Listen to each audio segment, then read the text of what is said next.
Hello everybody, welcome to Do All the Things, the GDQ Hotfix show all about harms and speedruns and completionist categories in general. I'm your host, Mr. Shasta.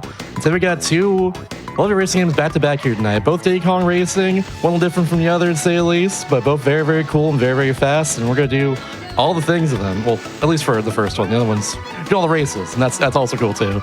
Including the unlockable ones. That's a cool thing about that first game that I remembered is a thing recently because I played it recently, but yeah. That being said, though, Diddy Kong Racing is a awesome game with so much to do in it, and I say we get it going then. Hello, Mr. Ponytail. How are you doing tonight? I'm doing good. How are you doing? Very good. All right. So this is Diddy Kong Racing. This is the 100% category that we're going to be doing tonight. I'm also joined by my wonderful commentators, Leah Kazuno. Hello, Leah. Hello. And we're also joined by Sweener. How's it going? I am doing good. Awesome. So yeah, 100%. We're going to be collecting every single gold balloon, beat all the mini games, go to every world, do every single thing, concluding with beating Wizpig with a certain strategy that maybe you've never seen before, but we'll see. We'll get into that later. Ooh. All right. I like that. So we got a whole roster of characters to pick from. There are two unlockable characters here right in the middle, Drumstick the Rooster and TT the Clock. For speedrunning, we're going to use TT the Clock for the entire way. It's got the fastest speed in the entire game at the cost of some not so good handling, but we can work around it, and if we can, then we can go pretty fast. So we're going to get started here. Pick in a new file. We're going to use a file name for GDQ. Oh, there are two file names as well. Oh, yeah. Very good. Yeah. All right. I think I'm all good to go if you are. Yep, whenever you're ready. All right, let's do a countdown from 5. 5, 4, 3, 2, 1, go. Good luck. Thank you. Woo. All right. So, Diddy Kong Racing released around the same time as a lot of other racing games on the N64. We're playing on console, by the way. So one thing you'll notice is that the frame rate is not super smooth. It's around 20 frames per second, which is not incredible. But a lot of games on the system are also not that good frame rate wise. But what makes the frame rate in this game so unique is that it's tied to the physics. So whenever the frame rate goes up or down, the physics will change going up or down.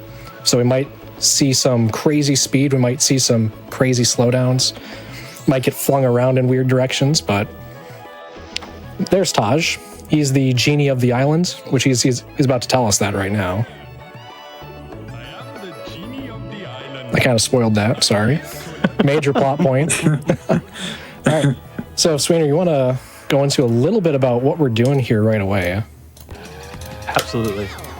So, Diddy Kong Racing, well known for its adventure mode. That's clearly what we're going to be 100%ing tonight. But right away in the overworld, we have 4 golden balloons that we need to collect. So they're hidden pretty nicely. Actually, we know where these are. There's one down here in the ocean. One stuck in this crevice. That's a little tricky to get. Only grabs it really nicely. And then this balloon right over here up on the ledge on the left side. You're not even going to see it there, just for a few frames. And then one more that's really easy in the entrance. And what's tricky about those is they actually move around, so they're pretty easy to miss. Immediately, we're going to go into our first world. So again, this is an adventure game, like Banjo-Kazooie or Mario 64. There's different zones in the world, and all of them have different tracks part of them. So this is Dino Domain, and all of the tracks are dinosaur-themed. Already, Mr. Ponytail is going to be jamming on Jungle Falls. This is probably the most favorited track amongst the Diddy Kong Racing community. I would say by far. It's a very, very smooth track. You can go really, really fast on it. And Pony's one of the best in the world at this track, so it's always a treat to watch him go really, really fast. We have a really important trick coming up right there. Sheesh, okay. Right, that's one more. All right, so the first level's done. So at the very end there, we did what's called a cutscene skip. So you are awarded a golden balloon for completing each of these races and getting first place in them. And that's one of the collectibles we need to get in 100%. There's 47 gold balloons. We got 4 in the overworld, and we just got 1 for completing Jungle Falls. If you can pause on the very last frame of the race, you are still counted as having beat the race. And since you're paused, you can actually go down and hit the return to lobby button. Doing so will allow us to skip the cutscene where Taj, who we met earlier, flies down and hands us the golden balloon. Now, what's hard about cutscene skips is that we have to do them all the time. So that's the first 2 cutscene skips done. There are 40 of them in 100%, and all of them are frame perfect. So it's a pretty hard trick. So far, no one's ever gotten all 40. Fun fact. Yeah, there's been a couple of 39s, but nobody has ever successfully gotten all 40 of them. One of the things that makes cutscene skips so difficult is the frame rate, like Pony mentioned earlier. The frame rate is our bread and butter. I mean, it's not always our friend, but it's one of the things that makes this game so fun to play is if you can feel what the frame rate feels like at a given time, you can change your inputs on the controller to take advantage of it. So cutscene skips are kind of the opposite of that. You really need to know probably what frame rate you're going to be at the very end of the race, because if you need to pause buffer to try to get that skip, you need to wait a longer amount of time or a shorter amount of time based on how laggy the game is at this given moment. So that's a big part of why it's so hard to get all of them, and most people don't. Usually a good one to shoot for is like 35 out of 40 or something like that. There's another one. Ta-da! So far, so good, though, at least. So now, this is our first plane track, and I think Leah's probably best to explain what we're about to see here. So in plane, the main form of speed tech is barrel rolling, which you will have already seen in the overworld. Barrel rolling can also let us do some things that we're probably not supposed to do, so kind of like this. You can go in some spaces you're not meant to be. So barrel rolls kind of act as a boost. It's basically the plane's way of building its own speed up.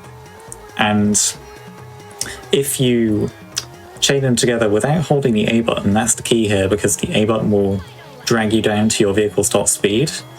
You can build up a lot of speed, and in fact, plane's actually the fastest vehicle in most of the tracks that it's usable on. In that track just then, we went out of bounds, and there are 2 checkpoints we're trying to hit. There's one at the very top and one at the very bottom, so it's pretty easy. We're pretty much just, kind of doing circles.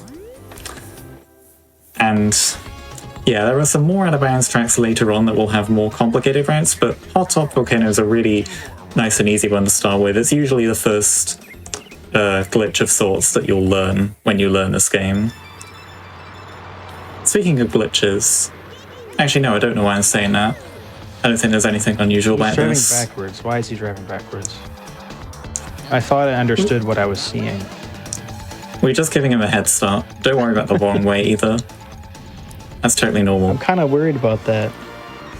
Don't worry about it. What'd you just do? I don't know. I'm worried too. What the heck?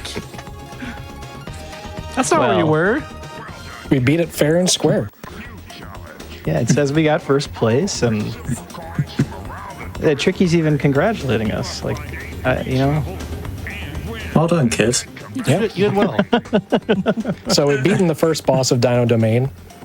You can do the boss race when you beat all 4 tracks, and by beating the boss, you unlock the next stage of the world completion, which is the silver coin challenges. But we're going to put that on hold for a moment. Oh no. We're going to go do the minigame that's in the world, which is the door that opens up when we collect that key in Ancient Lake. So this is like a battle minigame. And we have these eggs, we have this nest. We just have to collect 3 of these eggs and hatch them. And when we are the first person to do it, then we will win the minigame.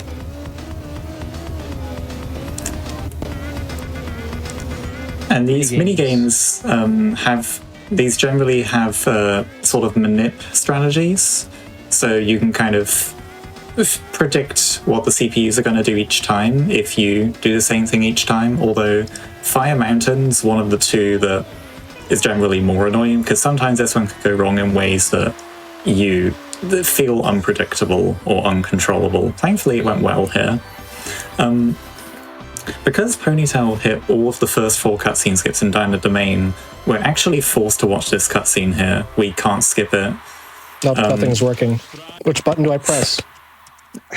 None of them are working. Oh no. Press the power button. Oh. So now we have this piece of the TT amulet, and that will come into play much later in the run. But for now, we gotta make our way around the worlds collecting all of those. We also gotta get some more balloons. And we're gonna do the same races again, except we're now in the silver coin challenge of those races. So just like before, we need to come in first place, but we also now have to collect all 8 of these silver coins scattered around the track. So some of them are in pretty tough to get to places, and that's going to slow me down, but I'll do my best to still go as fast as I can. It really is a pretty interesting challenge from the speedrunning perspective, because not only do we need to get really fast at doing this track normally, we need to be really fast at doing this track with the silver coin routing in the middle of it. And every track has its own strategies for that purpose. There's number 5. And on top of the silver coins, we've also got bananas we got to worry about. Bananas basically acting like coins in the Mario Kart games. Although they're a bit stronger than coins, each banana in DKR will add 2.5% to your top speed and acceleration, up to a maximum of 10. So it caps out at 10 bananas, giving you 25% extra speed and acceleration, which is really fast. I think it goes without saying that is a massive boost. So it then kind of falls down to the runner to kind of decide how they're going to, divvy up their time collecting the coins and the bananas at the same time. And there are plenty of tracks where a lot of runners actually have different strategies. There's not too much of that variance in Down the Domain, but later on we're going to be seeing tracks where kind of everyone does their own thing.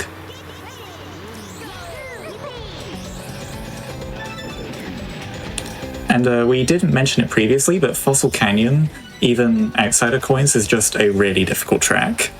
Like, I think this is often called the hardest second track ever. Yeah, it's especially brutal. Like, especially in this section, anything can happen, really. All of the bumps.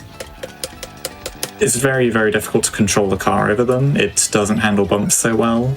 But at the same time, they're also the key to going really fast, because if we take speed off a jump, we will hold that speed for the entirety of the time we're in the air. So if you can manipulate the jumps, you go really fast, like this one. And this one. We call that canyonless. Yep. It's inspired by a certain trick in another N64 game that you might have heard of, but you probably haven't. I've never heard of that game. I don't know what that is. Yeah, I mean, this is the only N64 game you need anyway. Well, So we're actually playing on the Japanese version. Probably people have been paying attention to the pause menu when we do cutscene skips might have noticed that already, or earlier on at character select, file select, etc. So this game has 3 main versions. The Japanese 1.0, US 1.0, US 1.1. Those are the 3 versions that have meaningful differences. And luckily, the Japanese version is very, very affordable to buy online. It's like less than $10. And you can do every single glitch in the game with it. It's the perfect ROM for all of the speedrunning techniques and glitches that we need to do in a typical speedrun. So it's nice that it's affordable. All right, We are 8 for 8. it's a pretty good start. So let's talk about tricky a little bit, because this is a pretty interesting little trick that we're doing here. We always like to play it up because it's really funny that you drive backwards right away. You drive behind the finish line in like this cinematic boss race situation. But what we're doing is a checkpoint manipulation glitch. So behind the finish line in this corner right here, there's actually 2 overlapping checkpoints. And one of them just happens to be a checkpoint that is at the very end of the race. The problem is, since those checkpoints are overlapping, every frame the game is running, it's changing which of those 2 checkpoints we are currently occupying.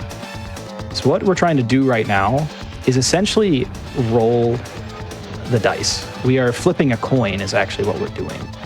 There it is. So right on that attempt there, Pony just happened to leave the corner on the correct frame. And that allows us to get that wrong way, which tells us it worked.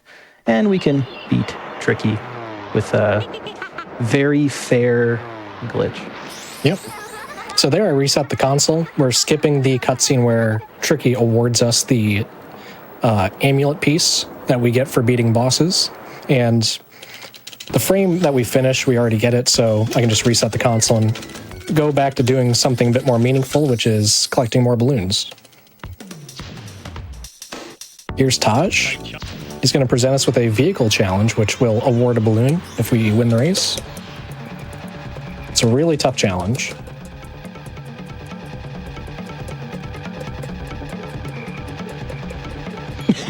This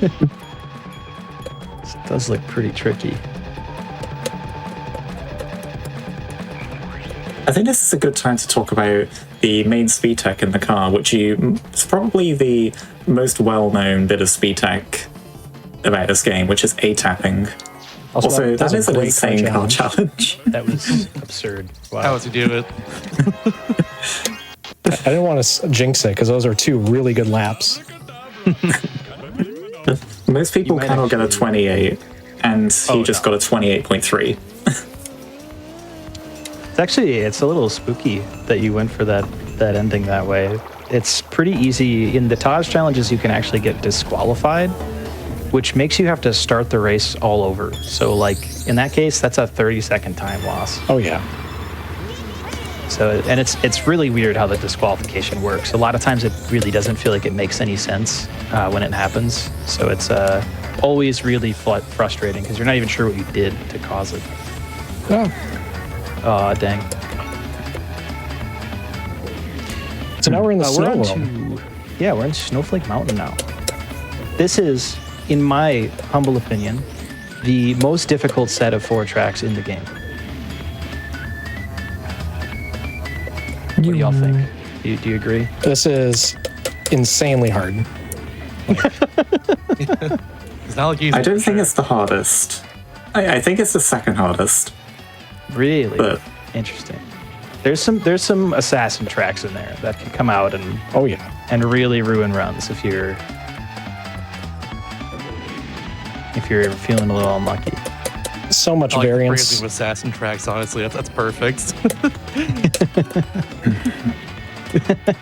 It's like a great way to describe anything that's a run killer, honestly. It does. It just sneaks up behind you and It gets you. takes care of business. It gets you, yeah. that track just in Frosty Village, we tend to also call it the lag village because it is notoriously laggy. It's one of the, I'd say, the 3 laggiest tracks in the game. It's almost always running at either 20 at best or usually 15 FPS. This game has 4 different frame rate values it can run at: 30, 20, 15, and 12.5 sometimes, but it's very, very rare. And generally 20 FPS is what you're going to be seeing, especially when you have the music on like we do at the moment. Oh, that was a nice boost chain. 16 key lap.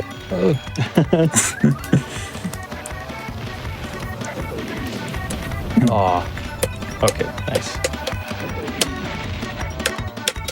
Yeah, Snowball Valley is actually an incredible example of don't know how to say this exactly. I don't want to say like how unsolved this game is, but the car, especially on tracks that have so much weird terrain, if you're going really fast and you like land on like a weird polygon, you'll just keep going. You can retain your speed for a really long time. So like most of that track, there's fire coming off your wheels. Like you're going fast.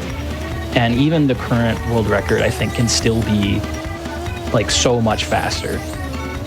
The same is true of Everfrost Peak, the track that we're on now in the plane. We're actually never touching the A button on this track. We are just going from boost to boost to boost the entire time. And Leah can speak better to some of the. Now we're pressing the A button. Oh, now we're pressing the A button. So the A button in plane, I mentioned back in Hot Top Volcano, it will most of the time drag you down to your vehicle's top speed. There are a couple of situations where you do want to use it though. Sometimes, especially in out-of-bounds tracks, you will have really sharp turns you kind of need to hold it for, because otherwise just pressing the B button a lot, especially when you've got low frame rate, will tank your speed, and you need to be at a certain speed to even be able to do a barrel roll in the first place. And that leads me on to if you bonk in plane, because you will then need to hold the A button to actually get back up to a certain amount of speed before you can start barrel rolling again. The general figure for a plane bonk, we tend to say it's like 5 seconds you lose. It's terrible. It feels like it takes years off your life.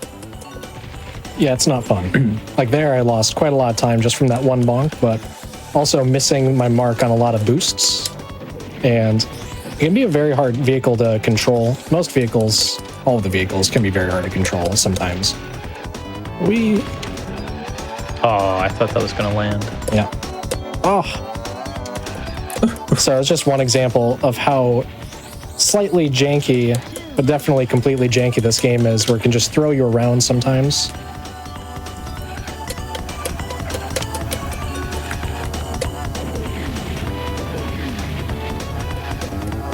Yeah, I would say definitely it's so much fun to go super fast in this game. Like once you learn how to play as TT and you learn how to kind of keep your speed as you go over all these bumps, the sky's the limit. You can do almost anything you can set your heart to. And that's the case for the car. That's absolutely the case for the plane, which, like Leah mentioned before, is by far the fastest vehicle in the game. And we'll see the hovercraft later on, because this game has 3 playable vehicles. But man, is it punishing. It is a brutal, brutal game when it comes down to it. A head-first bonk is just a full-on 3 to 5 seconds, depending on the situation. All right, we got another boss lined up here. And speaking of the hovercraft, this is actually our first time seeing it. So, ironically, not in a water track. Which is, the thing it's meant for. We're going sledding. Or tubing. Or something. So the hovercraft is a pretty cool vehicle. Casual players tend to hate it, and that's fair because you're not really told how you're actually supposed to control it. But the R button is your friend. And also, we're going to see something cool here. Oh, okay. Out of bounds are not restricted to just plane. You can do out of bounds in every vehicle, actually, although plane is obviously, as you might expect, the one that's easiest to do them in. That is the bluey out of bounds. If you get the double boost and you use it against the slope, you get a really big bounce, and you can fly over this bit of wall. Although it's also kind of risky, and it doesn't actually save that much. It saves like 1 second, and if you aren't fast enough, you have the chance to fall out of the map, which loses a lot of time, so do not do that. Thankfully, we didn't fall out of the map. We landed back in bounds. That's always good to try to avoid that.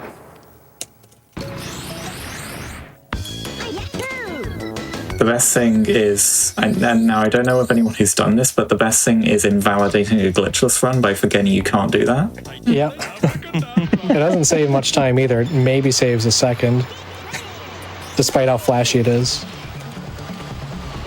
We got another vehicle challenge here, the hover challenge. So we're taking a different route compared to the car challenge. We're gonna go all the way around Timbers Island here. And this would be a good time to talk about the hovercraft's speed tech. So I mentioned the R button. You want to be holding it most of the time because it gives you much greater control over the vehicle.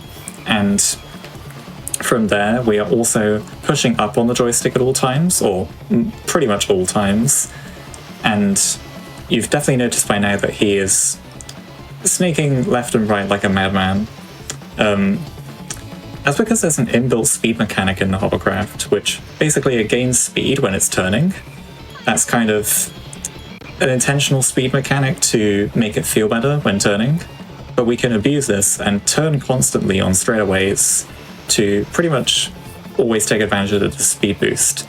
And now if you combine that with A-tapping, which is done a little differently in hover compared to car, it's more like A-releasing. It's the releasing of the A button that gives you a boost. I don't think we talked much about A-tapping yet.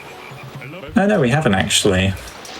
But yeah, if you combine that snaking with A-tapping, you can actually go really fast in the hovercraft, despite it being such a pain casually.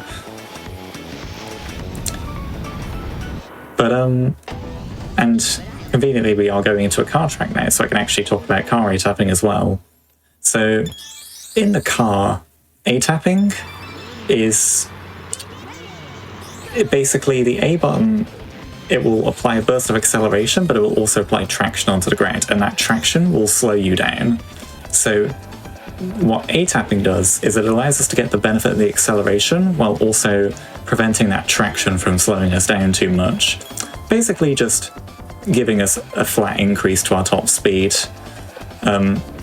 It's not mashing, that's a common misconception. There is a rhythm to it, and when the game is at 20 frames per second, which it is most of the time, that rhythm is 5 times a second. And each of those should also ideally be for a single frame each time. So in other words, you want to have 1 frame of tapping A, and then 3 frames of no A tapping, and then repeat, repeat, repeat.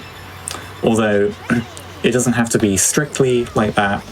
In fact, it's pretty hard to lose time by doing A tapping in a car.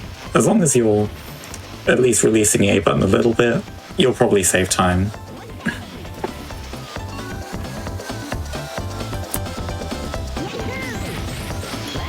Yeah, it's a very busy game in terms of inputs. There's a lot going on. I like to think of it as the melee of racing games. So many inputs going on. Yeah, it's hard to see, but hovercraft is actually all 3 vehicles. You can control your pitch. So if you hold like down on the joystick, you'll pull backwards in the car and the hovercraft as well. So there's a couple frames across a track like this, Pirate Lagoon. There's lots of really sharp turning. Where you tell me, Pony, I like to pull down a little bit on the joystick when I'm turning to get a sharper turn. Oh yeah, especially Pirate Lagoon. There's a couple really sharp turns, so you can increase your turning radius by pulling back on the stick, but at the cost of some speed, which also partly is the reason why the turning radius increases. It's a very interesting vehicle, how much control you actually have. Oh. Don't forget the key. Oh yeah, don't forget it. Who can guess where it is? Well, it's over here. Somewhere. Oh, there it right? is. Yeah. That makes sense.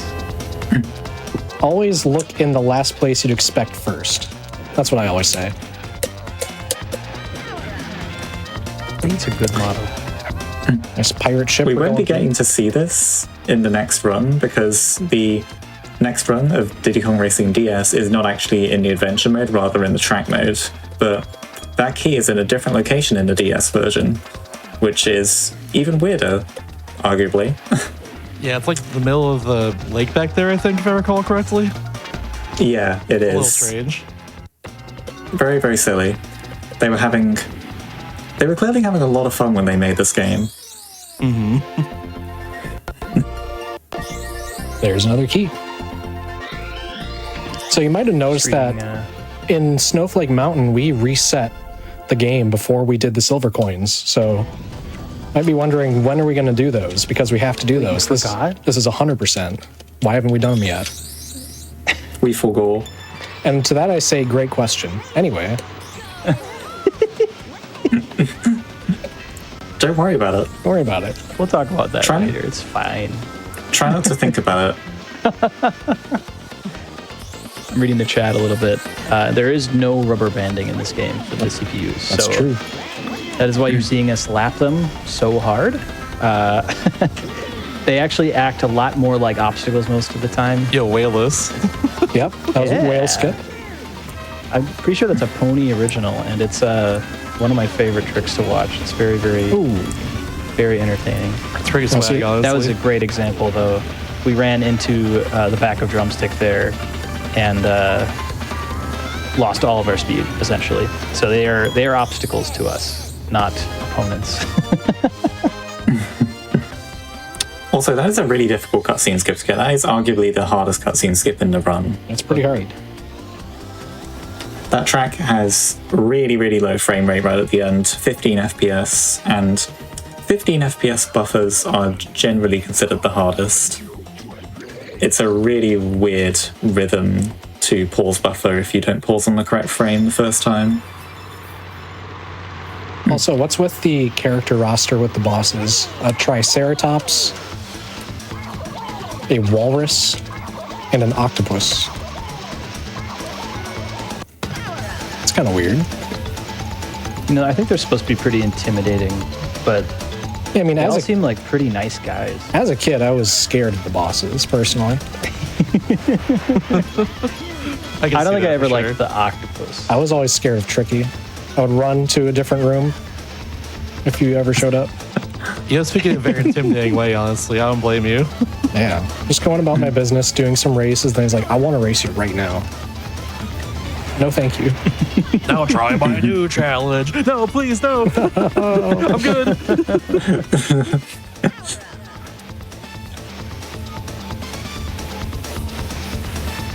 It's also one of the few times that we actually stack up to a level 3 item. Normally, with these boosts, big jump.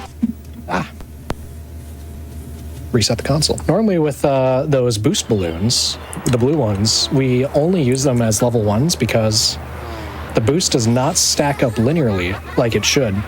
You actually get a slightly less boost out of a level 2 than you do out of 2 level 1s. So that's why we'll use individual boosts rather than combine them. And you can stack up all the items to level 3 to get a different variant of those items. Some are more useful than others, but something to keep in mind. Another vehicle challenge. Part of the reason why we do that in that race is because in the hovercraft, boosts work a little weirdly. When we come off a boost, we actually need to hold the A button for a little bit before we can go back into A tapping, which is different to car, where we can simply just go back into our A tapping rhythm without having to hold down the button at all, and plane, where we aren't holding the button down anyway. So in hover, you generally want to chain boost together as much as you can, and it just happens that the 3 single boosts are really weak overall. When you have to build up your top speed again every single time, that amounts to 8 times you have to do it in that race. So it's much better to just stack them all together and use them right at the end.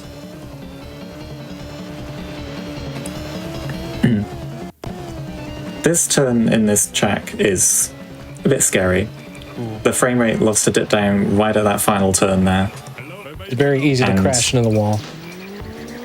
Yeah, whenever the frame rate dips while you're turning, it usually means you turn way less sharply, so yeah, gotta be careful, especially because those hitboxes on the walls are a bit deceiving.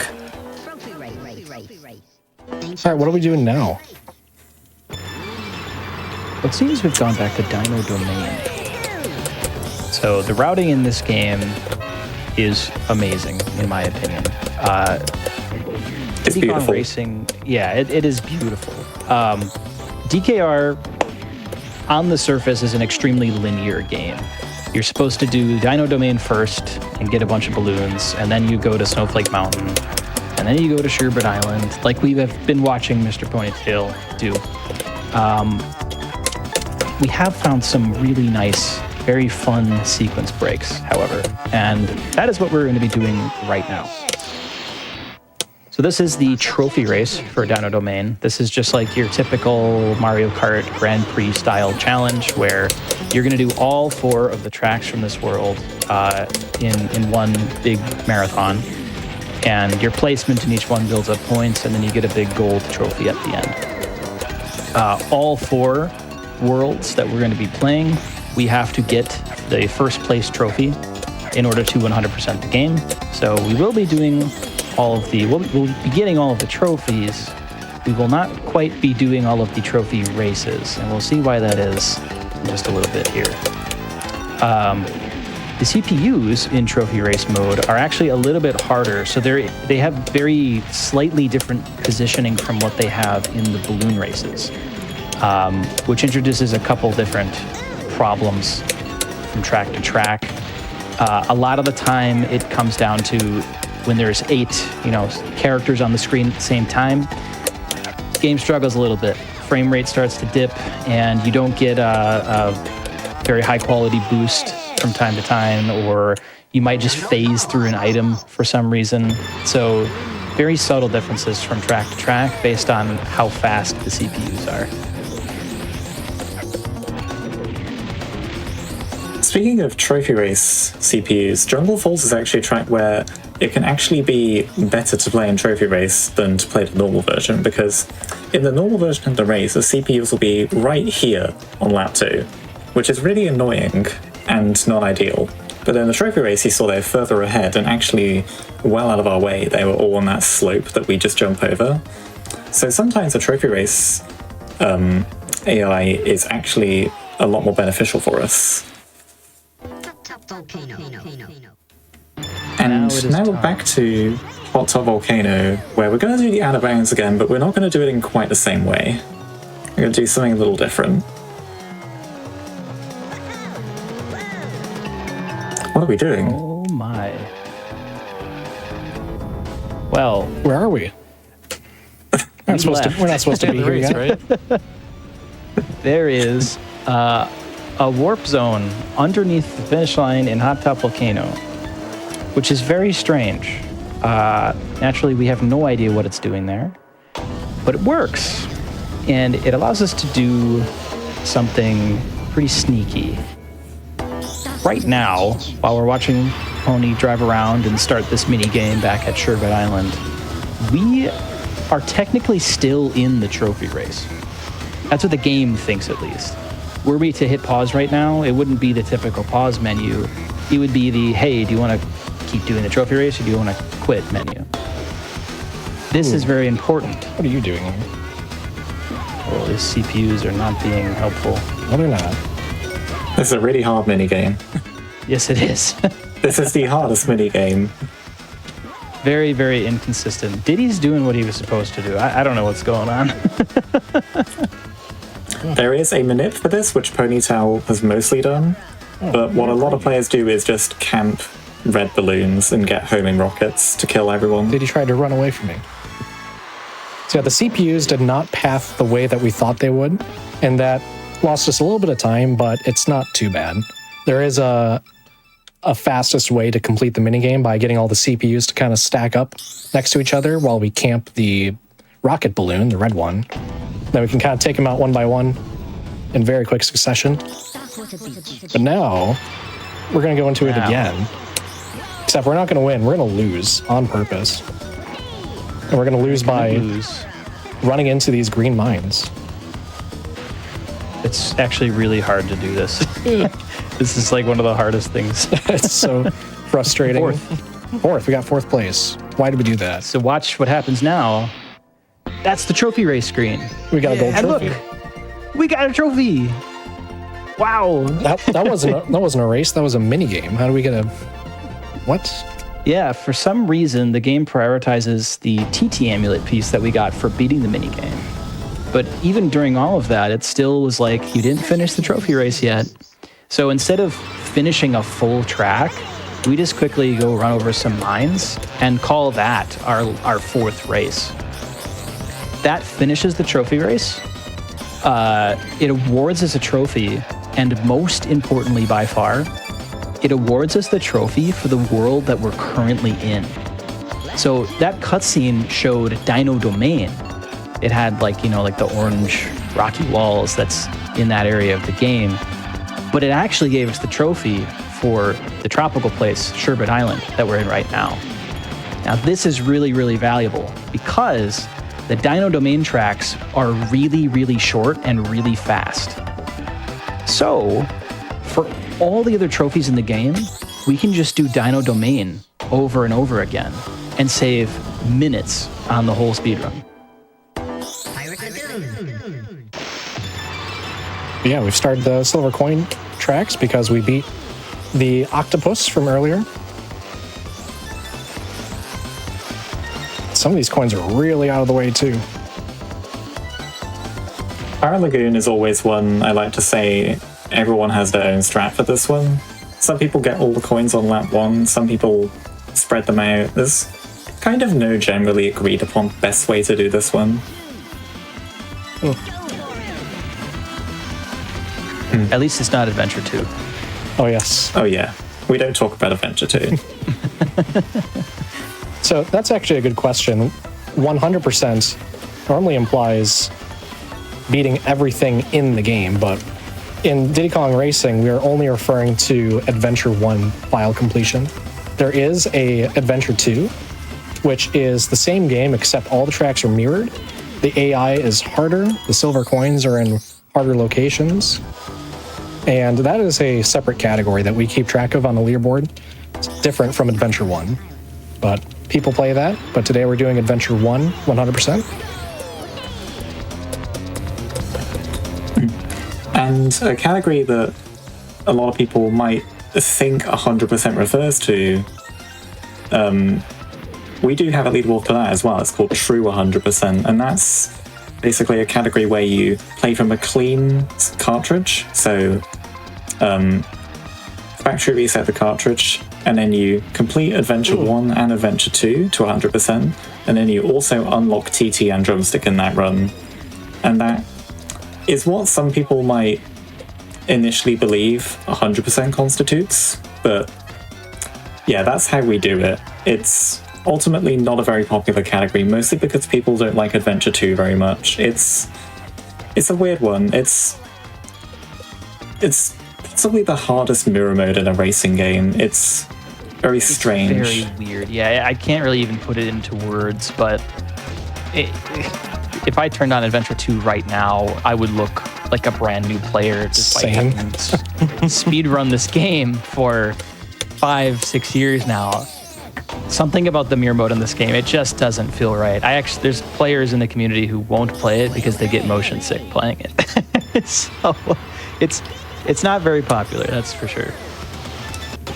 Yeah, you compare it to the mirror mode in a Mario Kart game, which is far easier to adjust to than DKR's Adventure 2.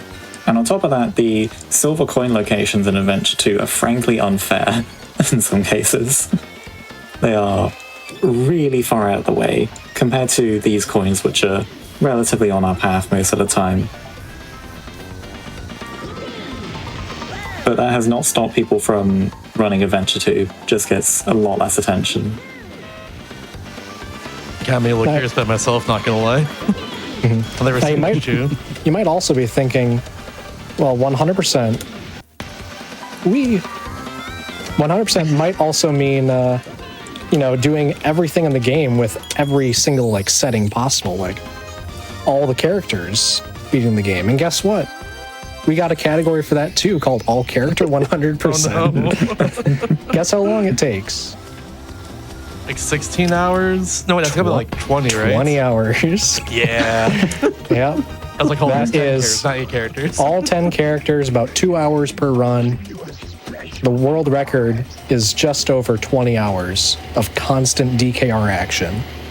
It's a monster of a category. It's a challenge run more than a speed run. just getting yourself to sit down and play one game for 20 hours. 20 hours is way longer than you think it is. It absolutely is. So It is so long. we should tell a little story about this. So Sweener and I, we were at SGDQ here last month. Great event, by the way. Loved it. But one of the days, we decided to have all the DKR players get together and tackle all character 100%. So we had 5 players, 5 DKR runners, right? And what we decided to do is we would all take 2 characters each. And we think, there's 5 of us. We only have to play 2 characters each. It's not going to be that bad. Well, it took us, 22 hours? It was... Yeah. It was...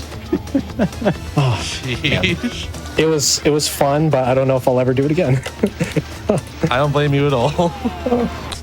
It certainly convinced me I will never be able to do it solo. No. There are, I think, 4 people that have completed it solo, and I could never see myself doing it. It is one of the greatest challenges to accomplish in Diddy Kong Racing. I'll just play... More question from Chad as well, too. Is that what is all of that, but also with Adventure 2? Adventure 2 all character 100%. Now that's a category. All characters, true 100%. There we go. Now we're getting Oh, somewhere. gosh. That's about 50 hours, so I'll see you guys in a few days. Need a lot of coffee for that one. All right, so we have completed all of Sherbet Island. So we don't need to go back there anymore. But if you look, they still don't have a trophy in this trophy case, even though it looked like it showed up there. So that trick that we did earlier called trophy storage, the cutscene for what it shows is dependent on the world that you start the trophy race in. But where it awards the trophy is dependent on where you finish the trophy race. So until we finish this trophy race in Down to Maine, that trophy is not going to show up in its case. It's always going to go somewhere else. Which eventually we're going to have to do it. But for now, we're going to rinse and repeat this. Now be time for So you gotta get- announcements. Oh yeah, definitely. Go for it. Hell yeah, sounds good. In that case, you should check out the.com/GDQ. Get your own GDQ stickers, shirts, plushes, and more. Be sure to grab your limited edition Coop mascot shirts by Monday, August 18th, or they're gone for good. Check out the new Fate plush as well in time for Flame Fatales. Which, that was very good. I saw that earlier this week. Very good.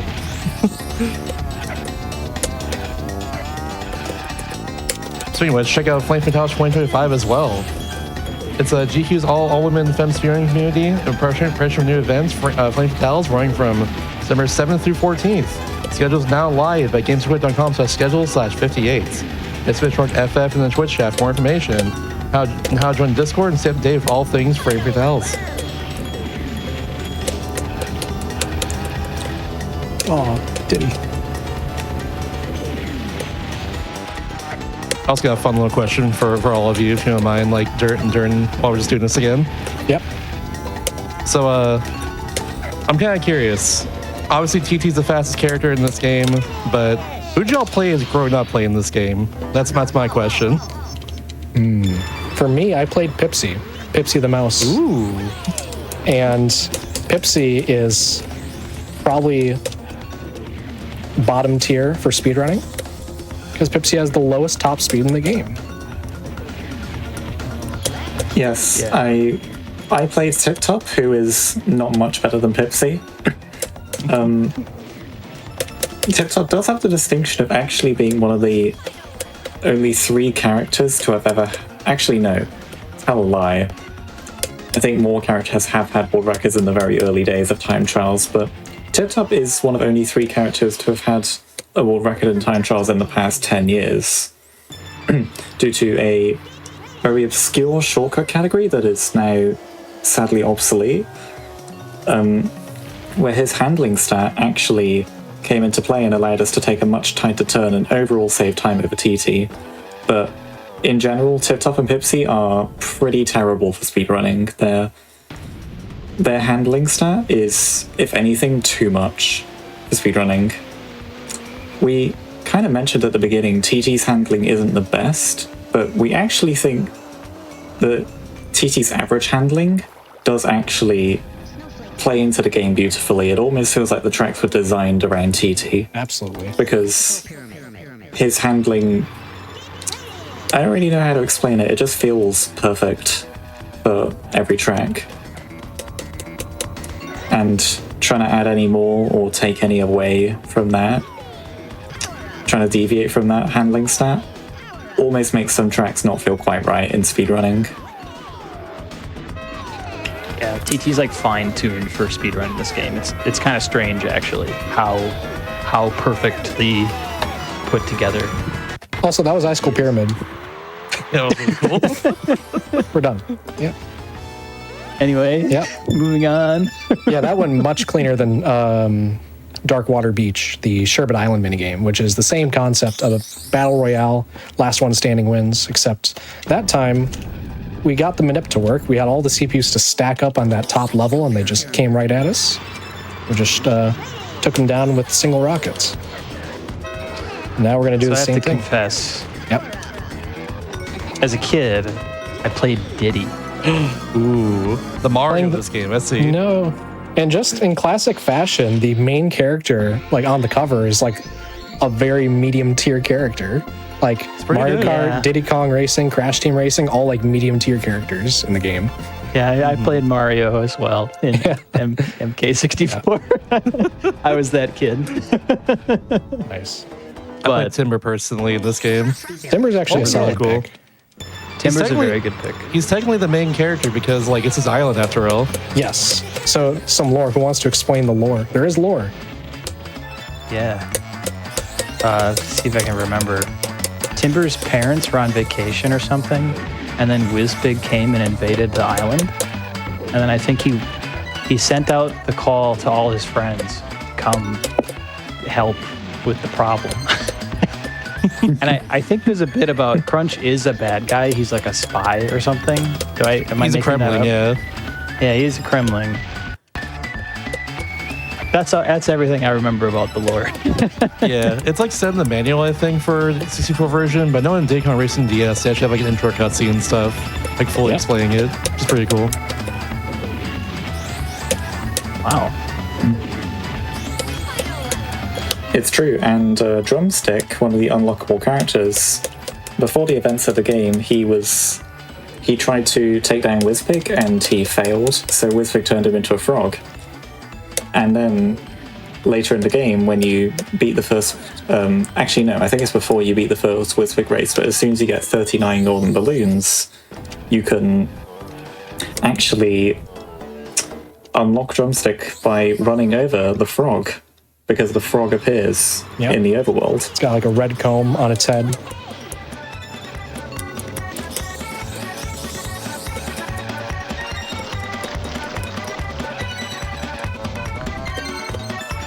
Drumstick is actually the only other character that is very viable for speedrunning. He is very commonly used in the plane in the time trials scene. So our time trials community has a lot of content. We have 20 tracks in this game and 3 different vehicles. So not all of those tracks can be played with every single vehicle, but many of them can be. So for each of those tracks, for each of those vehicles, there's a 3-lap and a 1-lap. And then we also have shortcut categories. So I don't remember what the count is up now for how many categories there are on time trials. 132. Yes. It's a lot to do. There's a lot of content in this game, and that's just the time trials. We also have the standard balloon race variant of all these tracks, which is what we're doing right now. These are not time trials, these are balloon races. We got the CPUs and the balloons, but we have separate leaderboards for those, and those are as much of a challenge as time trials. And then you have all of the RTA that we have. There's so much content in this game. We just expanded our levels leaderboard as well to include silver coins. We didn't used to track any records for like the silver coin challenges or anything like that. But now we can, so we'll have some history there. And if you want to go further, you've even got all of the stuff that we don't track that's like a bit too obscure, like magic code balloon races. You can do those. Oh, yeah. No one's stopping you. Wait, I think what's there's like a heard Google that. sheet somewhere. Yeah. This game has cheat codes called magic codes, and they're really fun, like extremely fun. You can make all of the balloons automatically be level 3, so you can turn all the balloons into blue balloons, and then just always have a massive boost at all times. That's Very pretty fun. awesome. Yeah. On the other side of magic code runs, the other side of the coin, we have something that we call Maniac Percent, which is a very fun challenge of the game. Who wants to explain that? Not all the magic codes are good for you. Some of them are very bad. So you turn all the bad cheat codes on, and then you have to play as Crunch, who is Oh no. well regarded as the single worst character to play as in the game. It's really hard. I can imagine. Yeah. Like the base acceleration can't even keep up with the AI most of the time. And one of the magic codes turns off all of the zippers. So all of the boosts on the ground that we're driving over, those just aren't there. Turn off all the balloons.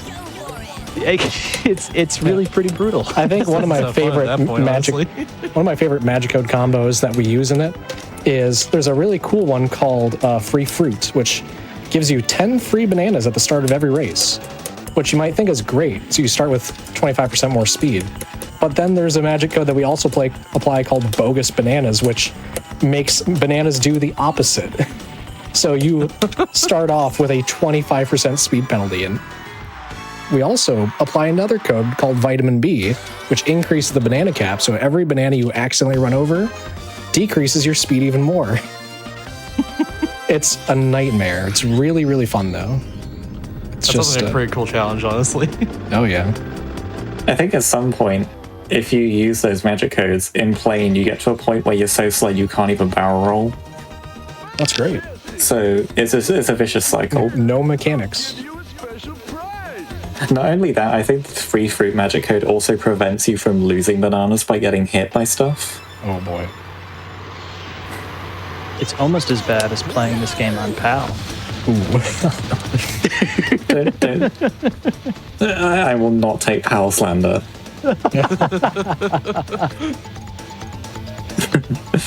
About the PAL version, we talked about Japanese and we talked about US 1.0 and 1.1. This game also has 2 PAL versions, and PAL works a little differently. Whereas US and JP run on the same physics, PAL runs on completely different physics because unlike some N64 games like Mario Kart 64 where PAL simply runs slower, in DKR they actually modified the physics to account for the lower frame rate. So it runs at full speed, but it runs differently. And in general, PAL runs with less lag because it's easier to run the game at 25 frames per second than it is at 30. And on top of that, PAL has like slightly worse handling, lots of little differences, which make it a very different experience overall. And overall, it's a very niche thing due to being hard to access and also not very fast for most things. The exception is a couple niche time trial categories, which they are one of my favorite things, so works well for me, but yeah, overall PAL is kind of neglected, which is a bit unfortunate, but it's there. It exists. It has its uses. Sure does. Some tracks are really fun on PAL. Like, it almost feels, if you're used to NTSC, where or let's backpedal a bit. Basically, the reason why PAL is faster in some tracks is because it can get lagless zippers, where NTSC cannot. And sometimes that ultimately means a track is faster. And in those tracks, if you're used to NTSC, it almost feels like PAL is cheating a little bit. Yeah, I think the biggest use case for PAL is Crescent Island Hover time trials, there's one zipper in particular that's like a full second faster on PAL. Yeah. Maybe even more. It's pretty ridiculous. I think what's also cool about DKR as the speedrun is that it's still very underground. Like, we make discoveries pretty frequently. I think a little while ago, Leah found that, was it Treasure Cave's car is actually pretty viable on PAL for time trials, which I never really expected that. Yeah, Treasure Cave's car is one of those tracks where in time trials you can't get any lagless zippers on NTSC. A lagless just meaning 30 FPS. And you want lagless zippers because if you have a high frame rate when you hit a zipper, it's basically more frames that the game can build up your speed. That's kind of the simple way to put it. And yeah, on PAL you can get a lot of lagless zippers in Treasure Cave's car, to the point that it actually, I'm pretty convinced it's faster outright on PAL. Which traditionally the only tracks that were considered faster on PAL were a couple hover tracks, like Whale Bay and Pirate Lagoon. Because in those tracks with water in them, the water tends to generate a lot of lag, but PAL can kind of cut right through it without feeling the penalty. Overall, PAL is definitely underexplored. I wouldn't be surprised if there's maybe one more track in there that's faster on PAL, considering we have 47 different track vehicle combinations overall. There's a lot to explore. The thing is it's exactly right. Like, we are literally finding stuff pretty much every time we sit down to play, whether that's on a personal level or like, hey, has anybody else tried this new strat I found? I think it might be faster. And then it ends up being like 2 seconds faster or something crazy like that. Happens all the time. I think just recently we had a little grind on a track that we're going to get to in the future, but we were exploring different strategies. We ended up finding a way to make the track like 2 seconds faster. And it was just like, it was such a simple idea too, and it ended up being a monster time save. And it's probably even faster than 2 seconds, probably around 3 seconds. Won't spoil it too much. But because it's kind of a somehow really niche even though it's one of the most popular games in the system, there's so much that's yet to be discovered in this game. That's what kind of keeps me coming back to it. All right, there it is. Oh yes, we kind of glossed over it there, but we actually did just finish the Dino Trophy normally. We didn't do the wrong warp and hot top volcano that time. Yay. So yeah, we actually have the trophy now. Cheating. It's like, hold on one sec. I should play it normally. What's happening here? Yeah.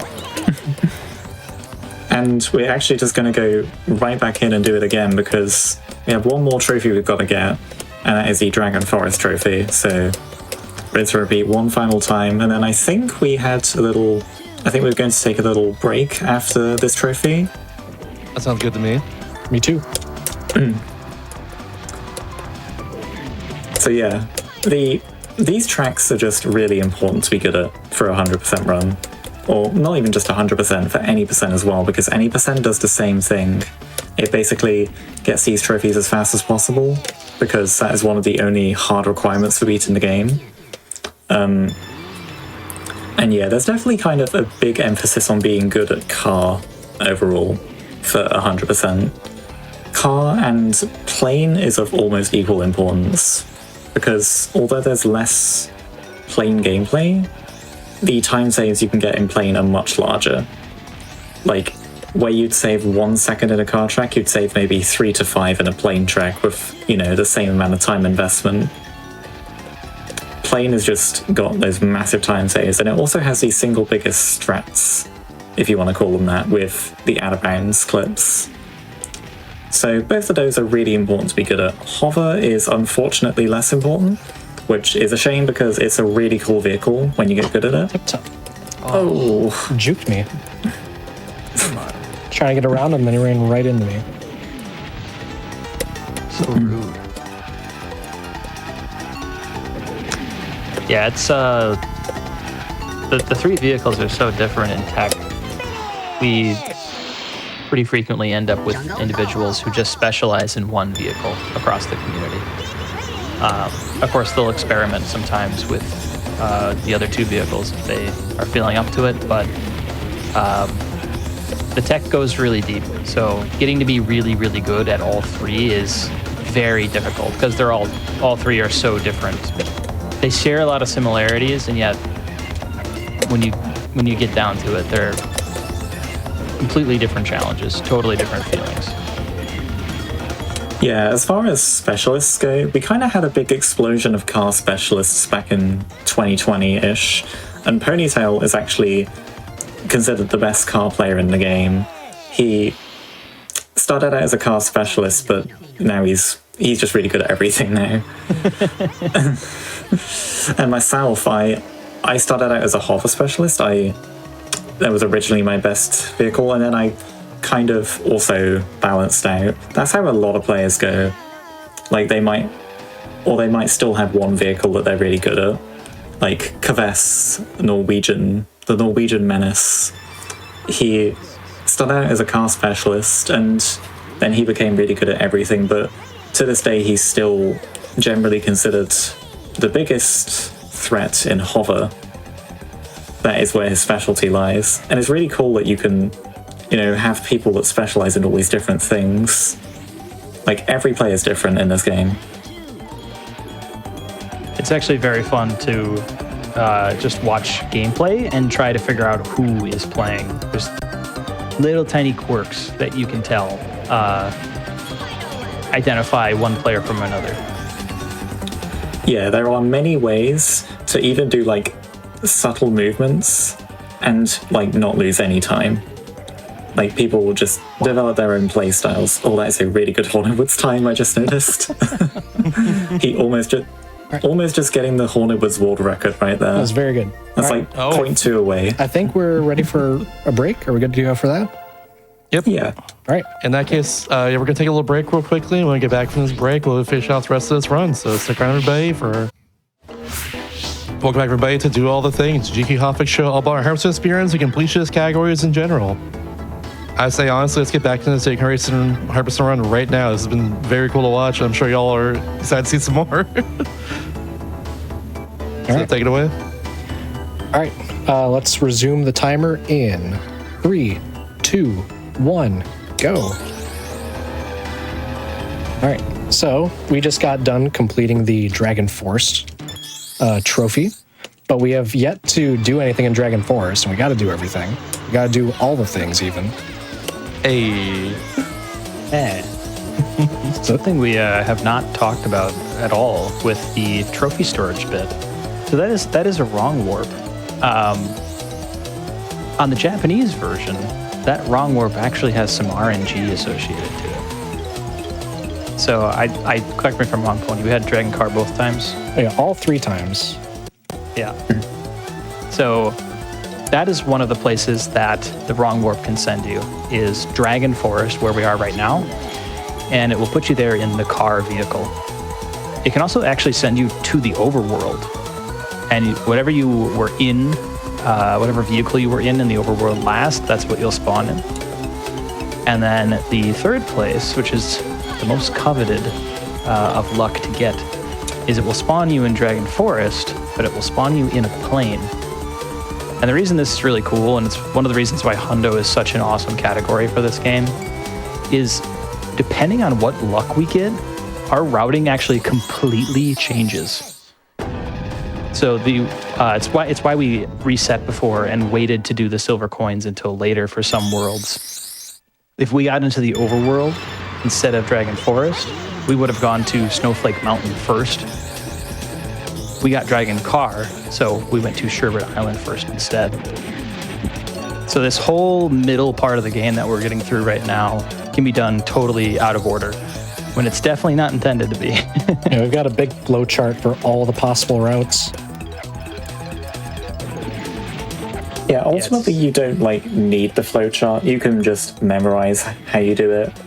There's logic to it. It gets it's very intimidating to do your first run with all of the wrong warp routing, but it's not too bad once you know what you're doing. Yeah, definitely. Like, It really comes down to there's 3 possible outcomes. Based on which outcome you do, you do one of 3 different things. just memories of my first hundo run after having watched the category for a couple years, just frantically looking at the route doc, like, oh god, what do I do? What do I do? Same. It took me like 6 or 7 full runs looking at the document before I was comfortable without looking at it. Basically, training wheels. Finally took them off after like 10 hours of attempts.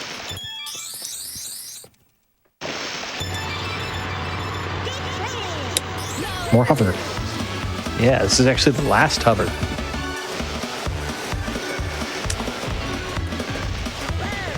I think Boulder Canyon, this track, is a showcase track for this game. The changing music as we go throughout the castle and back into the river section, the drawbridge that you can raise up. It's just an awesome track. And it's one that really has a bit of everything in terms of hover tech. Like, Whale Bay's a little boring compared to most hover tracks. It's got boost chains, but not too much else. Pirate Lagoon's got crazy boosts and turns, but Boulder Canyon kind of has everything. It's got boost chains, it's got bonks, that's the thing. Obviously bonking is usually pretty bad if you do it head on, but in hovercraft, you're kind of controlling a big rubber band ball, we like to call it. And if you hit the side of the hovercraft on a wall, it will actually push you in a good direction. So kind of like that. We actually got a big push into, the next area. So hovercraft really kind of seeks out every wall it can find, really, to just get crazy boosts and things and go very fast. I think one thing to note on is that a lot of hover world records are like pressing A half the time and are running into walls constantly. And those are the world records because that's how this game works. It's very cool. It's a very unique game in that regard. Just feels bad for TT. Yeah, you might have concussion.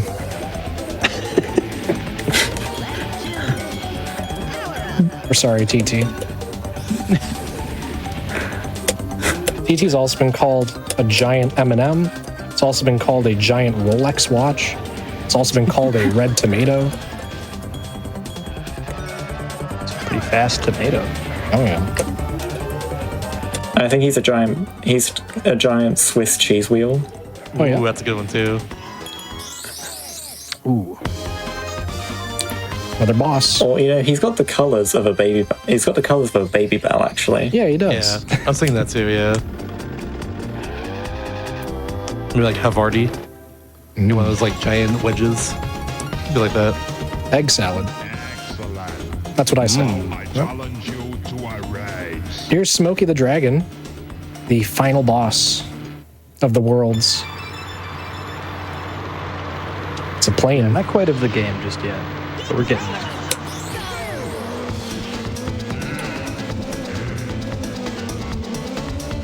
If you've been doing your homework, then you should know what's about to happen.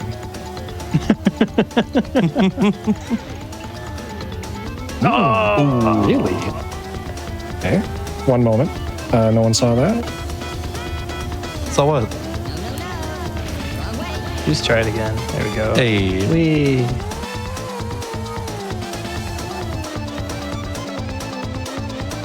So we're out of bounds once again. How about that? It is pretty interesting. There's not many tracks we haven't figured out how to escape. This game's pretty broken in that sense. There's a lot of ways to clip through walls. There's a lot of gaps in the geometry in some places. But it's really fun too, because on the tracks that we cannot get out of bounds on, or it's really inconvenient to get out of bounds on, we have to do them inbounds. And honestly, that is a completely different video game from flying around out of bounds. Out of bounds, we can't use any balloons. We really can't get any more bananas. And we have to fly a really tight line between checkpoints to make sure we're going as fast as possible. And there's actually quite a lot of risks that you can take in that regard. If you take a corner too sharply, you might miss a checkpoint, in which case you need to turn around and go hit the checkpoint again. And of course, if you're doing all this inbounds, this is just not a concern to you.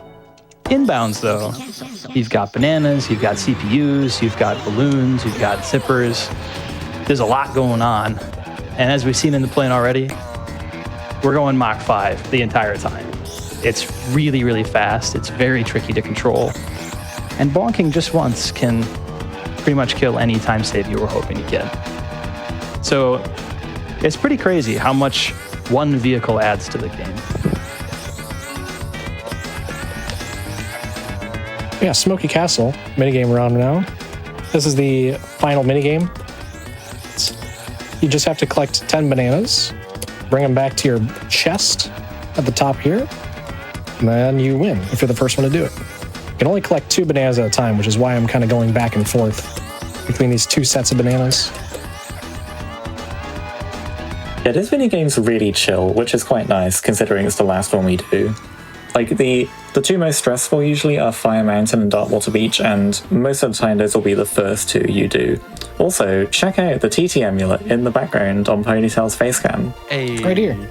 We just won that. There it is. It's actually gold foil. It's made of chocolate. Yeah. Delicious.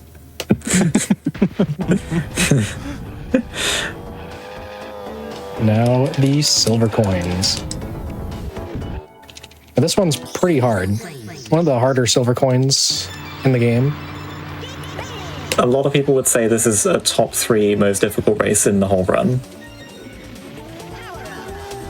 Yeah, it is pretty tricky, and a lot of that is due to the fact, like this turn here, we need this blue balloon in order to go out of bounds.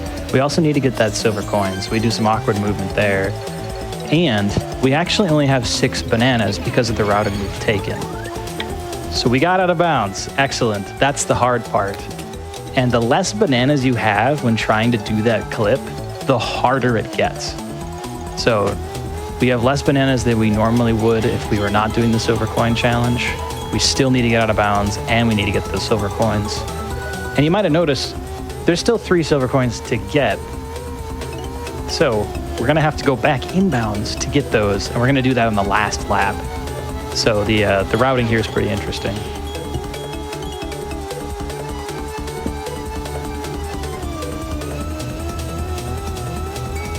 Right in the waterfall. There's 1, 2, and our 8th coin. Hooray! And then we finish in bounds. That was very good. Yeah, that was really tight.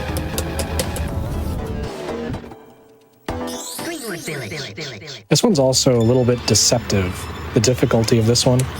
I think what I see quite often, this one is the silver coin challenge that stops the most casual runs in their tracks. The coins are a little far out of the way. So are the bananas. The CPUs are pretty hard as well. And there's a lot of places for the traps that you could run into when the CPUs will try to stop you. A lot of tight turns. Really hard to keep your speed. And typically, the strategy for silver coins, if you're new to the game, is you either build your lead on laps 1 and 2, and then that gives you a buffer to collect all the coins lap 3, or collect them all lap 1, and then spend the other 2 laps going as fast as you can. Sometimes, though, we can split up how we collect the coins to optimize for time. Would you say this is by far the most technical car track? It's very hard. Top 3. They were just like, let's not use any straight lines. Yeah. Just only turns. So many turns. I think you could really make the argument that, like, almost any car track, except for, like, Ancient Lake, is the most technical. Yeah. Ancient Like, Lake is Fossil pretty good. Canyon.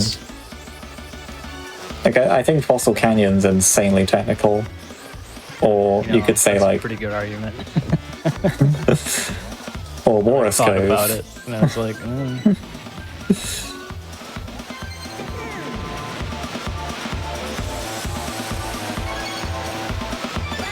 Some of the most fun car tracks are actually the non-default ones that you don't play in adventure mode.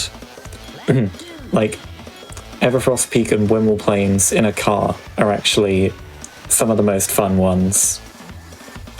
Because those tracks that are plain by default, they're generally quite big in scale, and in car that means you get a lot of big jumps, and big jumps are the most fun thing about car. If you know how to control them, that is. Ooh. Oh, the log saved me. that was really scary. Those logs can be really, really brutal. Ow. It's actually something I'd love to do with DKR custom maps, is like Boulder Canyon with no water, so you could drive the car in it. Ooh. I think that could be really fun. I never thought of that.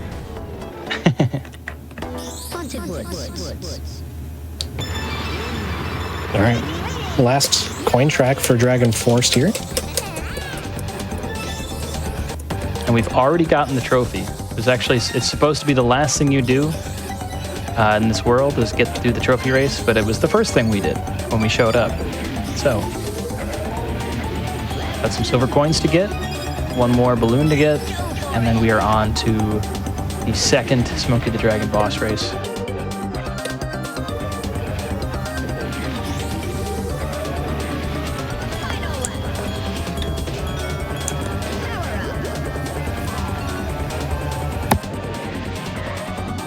Ow.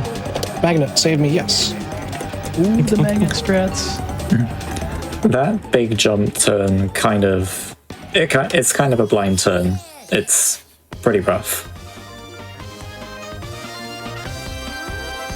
It's one of the few times that a magnet can be useful if you don't make that turn quite right.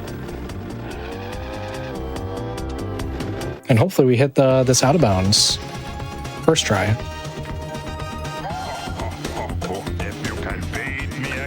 Something about this out of bounds is that it used to be much, much harder. It used to be a proper run killer, especially the fact that you had to do it twice. And then we discovered something. Well, I say we, Ponytail discovered something. It's really a collaboration of the whole community, realizing the importance of lag and how to fully utilize it. So there's this really nifty button that we've not discussed yet, and it's called the C right button. And what it does is it toggles between the speedometer and the map. Kind of like this. Oh, what a turn. Oh. And the effect of bringing up the speedometer is that or rather, the speedometer's coded really weirdly, and in a way that it kind of refreshes some code every frame or something along those lines. So bringing up the speedometer actually causes a pretty big lag spike sometimes. And sometimes lag is really helpful. Especially when you're trying to clip outside of the bounds of the track. So, Ponytail discovered that pressing the C button to put on the speedometer right as you go to clip out of bounds in this track, it actually makes it much more consistent, to the point of where the best runners used to only get it maybe half the time, and now it's like a 95% plus success rate for most runners. Oh, yeah. It was actually quite a surprise that I even missed the out of bounds on the first try. I just, the game did not lag when I thought it would, so spacing did not work out with my speed. Who's this guy? It's not that funny, Wispig. Come on, seriously. Stop it. No. He's so mean. That cutscene gave me nightmares as a kid, by the way.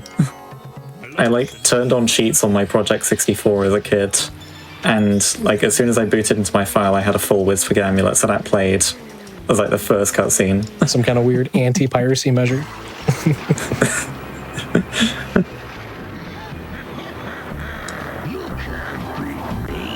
Oh, I can't beat him. You heard it here first.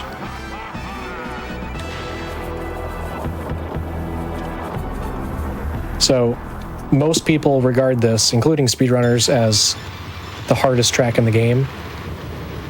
This track you'll see is very laggy, which makes it very hard to control the car.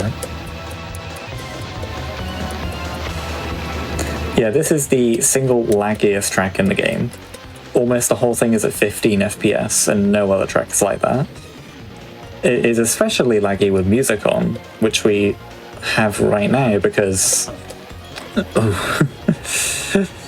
lot of the time in time trials and in all races categories, so categories you play from the tracks menu, we will turn music off because music causes a lot of lag.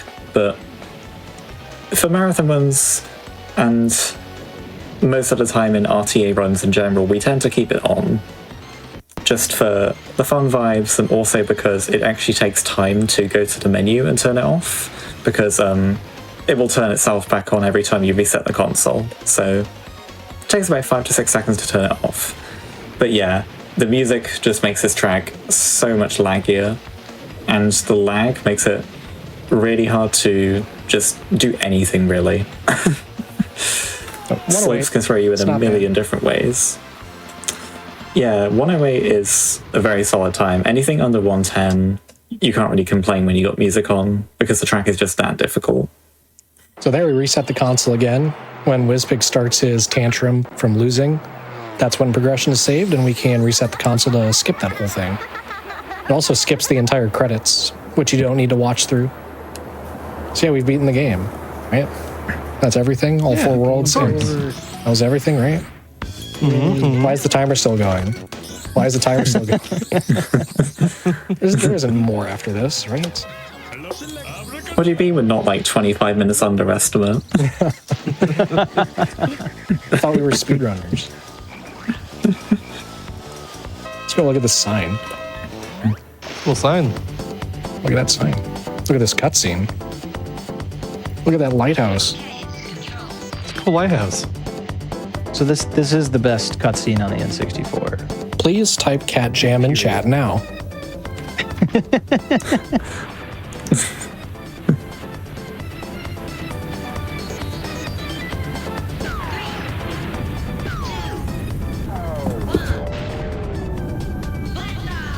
Yeah, we're going to space. Look at it go. I'm in space. All right, we've got a 5th secret world to get through. It's not over yet. We're still going.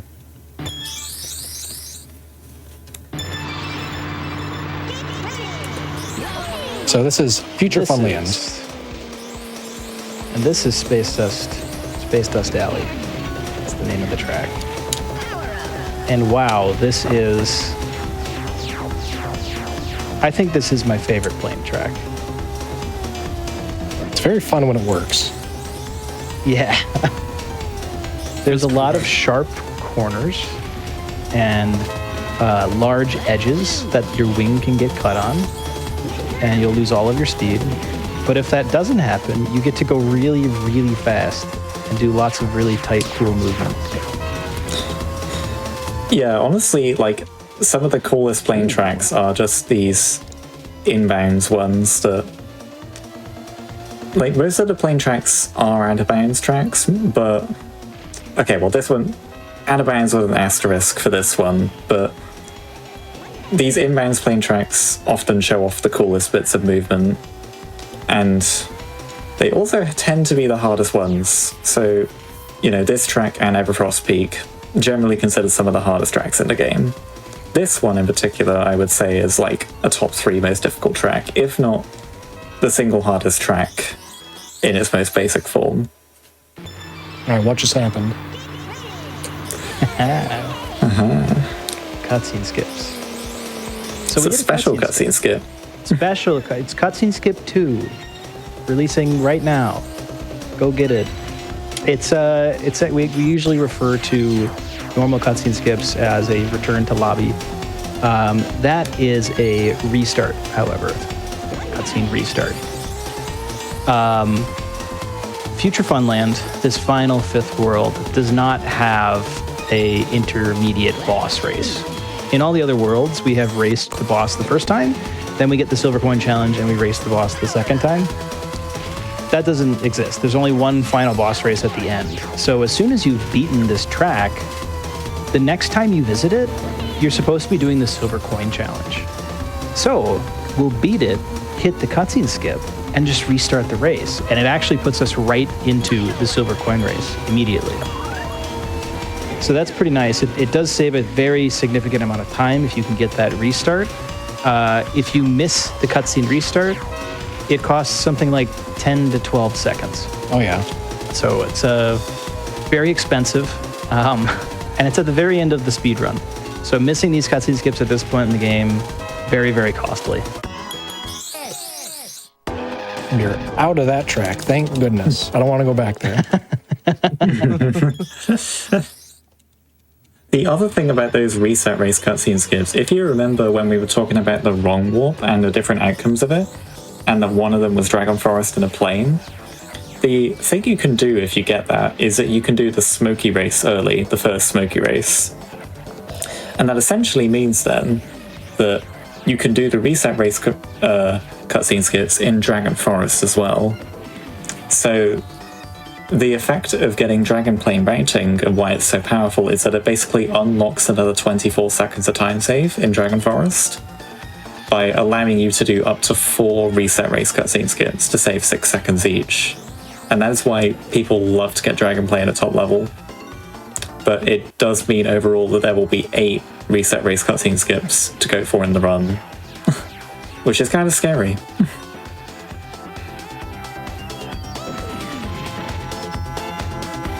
There are some cool things you can do with the loops in this track.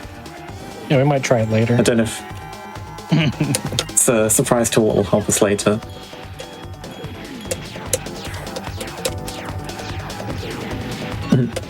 This is another one of the laggiest tracks in the game. The lag caverns. It's also the longest track in the game.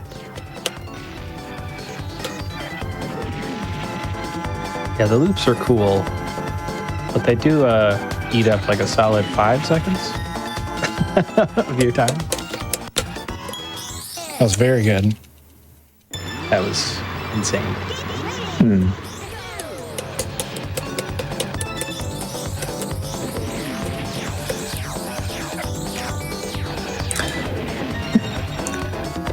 This track is an interesting one in coins because 2 of the coins are sitting at the loop entrances, and once you've gone through the loops, you can't actually go back through them. So it is imperative that you grab those coins before you go through the loops on lap 3, because you can slip to the side of them. Yeah, the hitboxes are not very big for those, so it's happened where people have lost runs because they missed the coin and they can't get back to those coins. Yeah, it's pretty rough.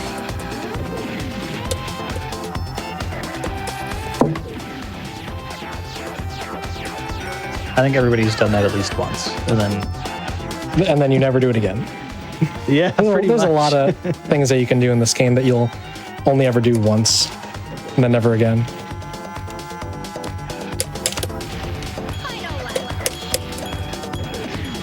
These are really good laps. Wow.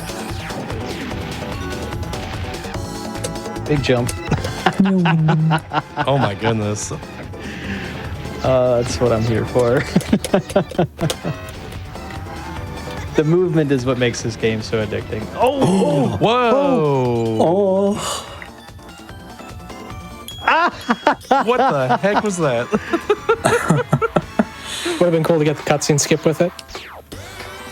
Is that a mile record minus the cutscene skip mistake? by 3 seconds. Would have been nice to get it. Sheesh. Okay. So that is the double loop skip. That gets the heart going. That's how you fly in the car. I don't know. I tell it's don't just- know how to explain a loop skip. I don't know either. It's Like, you like, if you hit the wall perpendicularly like at the Bates. point where the boost begins, you will kind of like get the boost, but go upwards at like a 90-degree angle. Well, not always 90 degrees, anywhere between like 45 and 90 degrees. And that can allow you to fly out of bounds pretty much. The problem is you have no control over the car, or, well, very limited control over the car once it's broken free from the loop. So it can be difficult to navigate yourself out of bounds, but there's a thing you can do, and getting it on the red loop isn't too bad, honestly. But getting it on the first loop, the silver one or blue one, whatever you think it is, is really, really hard in car. It's, I'd say maybe like a 1%, 1 to 2% you get it. And for some reason Ponytail is really, really good at it. I think it's plot armor, but nonetheless, that is incredibly rare that gets shown off in a marathon run, especially first try. Yeah. I had a plan. I was going to go for that on the last lap of coins. I was going to try both loop skips. And then it just worked. Can I also say that Fossil Canyon has been brutal to me all run? I feel like I've not gotten the canyon balloon 90% of the time, which is not very typical. I'm usually pretty consistent at getting it. It kind of just clipping through it a lot of the time. Oh yeah. At these speeds, you can zero frame a lot of things. And that's essentially what's happening. We're on one side, one frame, and then on the other side, the next frame because of our speed. The hitboxes. What just happened? Anyway, the hitboxes in this game are actually spheres, 3D spheres. So the more dead on the center of it, the bigger the hitbox is relative to you. So you have a greater chance of getting it. However, if you skim past it on the side, much less chance to grab it. Ow. Okay. Oh. It was such a well-timed clip. Sending it to the right for no reason into the water. Ooh, Boneless. spicy. Showing off a little Boneless speedrun, I guess. Hey, look, we're in plane. What's going to happen? I think I've seen this episode. Yeah? Don't spoil it. Whoa. Oh, Now that's some boring RNG right there. that is nothing interesting to see. Now, this is really just a really good, simple example of if we had gotten the overworld luck, we wouldn't have to leave Dragon Forest like that. We could just drive straight back to Future Funland. But we got the most common luck, so what are you gonna do? The really funny one is if you get Dragonplane on this warp, because it's useless at this point. Yep. In fact, Dragonplane's actually the slowest one to get the Future Funland trophy. Yep. Takes longer to get out of the lobby with the plane than the car.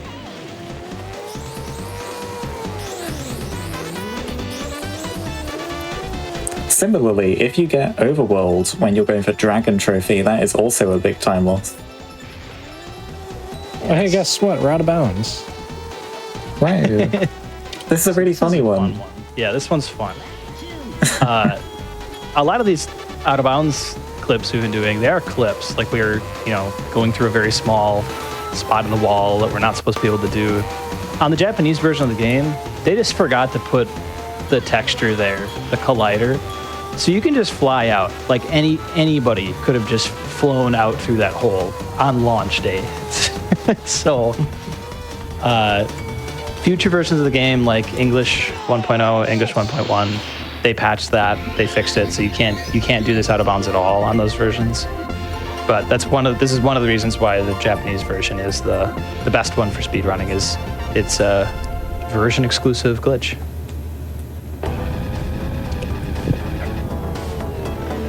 We're gonna go do it again, hopefully. So that first time that we did Spaceport Alpha, that had priority with the trophy race, so we didn't get the balloon, which is why we have to replay all the tracks that we do the trophy storage with, because you only get awarded one thing at a time, basically. So now we're playing for the balloon. Yeah, you can see there's just a hole, and you can just fly right into it. And if we happen to get the reset race cutscene skip here, we will have the only instance of us doing a track 3 times in a row in the run. Which is good. So why we save time with the cutscene skip is because it reduces lobby movement. Because if we don't get the reset cutscene skip, we have to get spawned back in the lobby, drive back into the door, load into the track, and that takes time. There it is. Nice. Very nice. This is actually probably the part of the run where I most commonly make silly mistakes. Like doing the same track 3 times in a row. It's kind of a gauntlet. Yeah, a little bit. I kind of fall asleep at the wheel a little bit and do some silly things. But it's weird. I mean, everything we're looking at here, it's so fast. There's so much going on. But when you have been playing the game for a while, it's all kind of just second nature. So it's really easy to like accidentally space out and realize, oh, that's not what I was supposed to be doing. Whoops.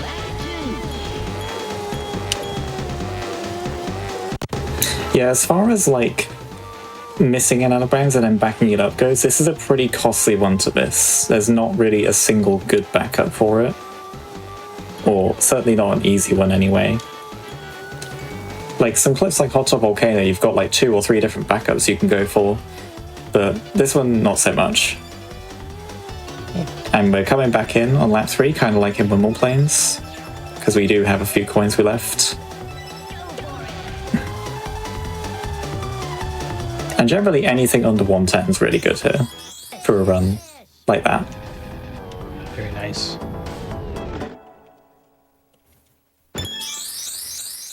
All right, this is the last standard track for the whole run. And then after that, we're going to get into the true final boss of the game. Yeah, not the fake one, like last time. So that's this track. This is the one where they said, what if we made a track out of 90-degree angles? Yeah. What would happen? And then they found out. Now, Star City is a great track. It has an amazing song. And the level design here is just incredible. Like, driving through the city with all the lights and all the different colors. It's really cool. And also a fun fact is that there is version differences on this track. The textures in the city section are different on 1.0 and 1.1 versions. I think 1.0 features a Killer Instinct logo, which was a previous game made by Rareware, and they threw it in to some of the textures on the walls here in the city section, but on JP and 1.1 they took that out. I actually did not know that. I've learned something, Chad. So It was actually an educational stream. the textures are also different too on a DS version. I forget exactly what it says, but remember it being like a little different too. Do we have a character bid war going on for the final boss? Well, there's no bid wars for like hotfix or anything, but we can use whoever in this case, I guess. I guess we'll just finish with TT. I think I misremembered. I think I have another online marathon run going on later this month, and I believe that run has a bid war. So I misremembered. I was like, oh man, which character? I was stressing out. It's what we like to do. It's what we like to do for this game in Hundo or any percent. We gotta get that coin. Yeah, if we miss that coin, we're going to be in a bit of trouble, so let's just take it slow here. Yeah, so the strat, if you need to do something, is just Go slow. get it. Just get it. No, don't have to mess around with it. You just get it. You go out there and you do the thing, and it just works. Sometimes you gotta go slow to go fast. We gotcha. There it is. Final boss time. It always bothers me that TT isn't perfectly lined in the middle of the door. Is he not? Oh yeah, he's going off to the right. left. No. How dare you say that?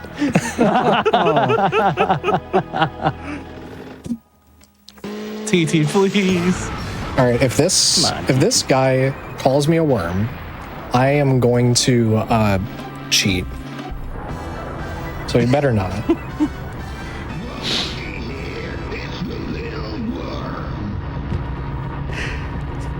Well then. Damn.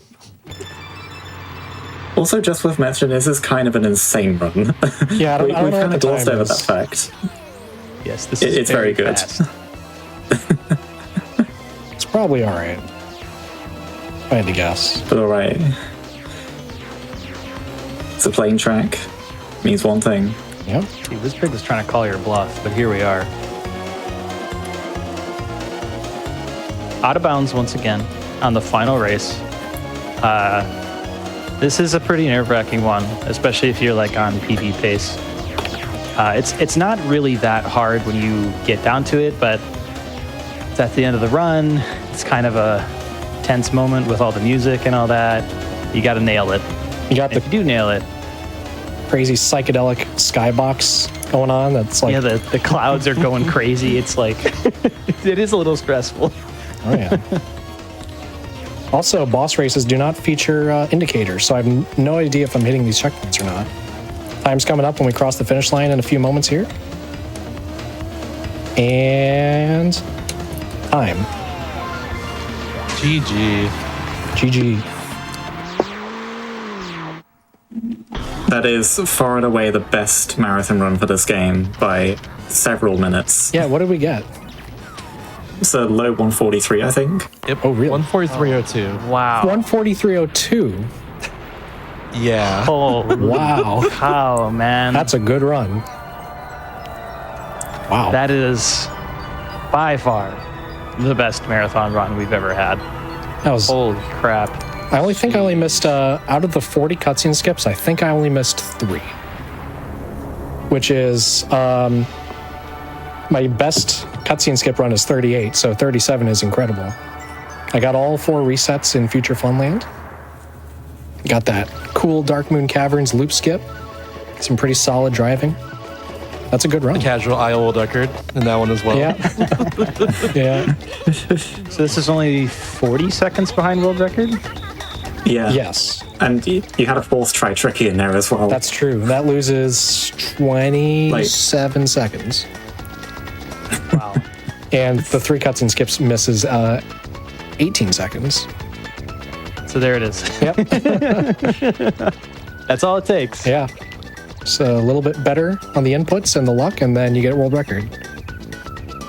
So just get. Pony is just an insane runner at this game. It is always a treat to watch you play, man. Thank you. Also, these look like the Land Before Time dinosaurs. This is the only place in the game they ever show up Yeah, to. this is the only time the models are ever shown. Yeah, this is just a little fanfare cutscene for finally getting rid of Wizpig. Sent him off his way into the moon, and he may or may not be coming back. It looked like it was really painful. He'll be fine. Yeah. Maybe. Hopefully. Yeah, do y'all have any shout-outs here for during the credits? Let's see. Obviously, the whole DKR community, Leah and Sweener for joining me here. All the veterans that are still active in the community, like Giz and Nordic. Who else? Stacy. Stacy? Stacy Needham.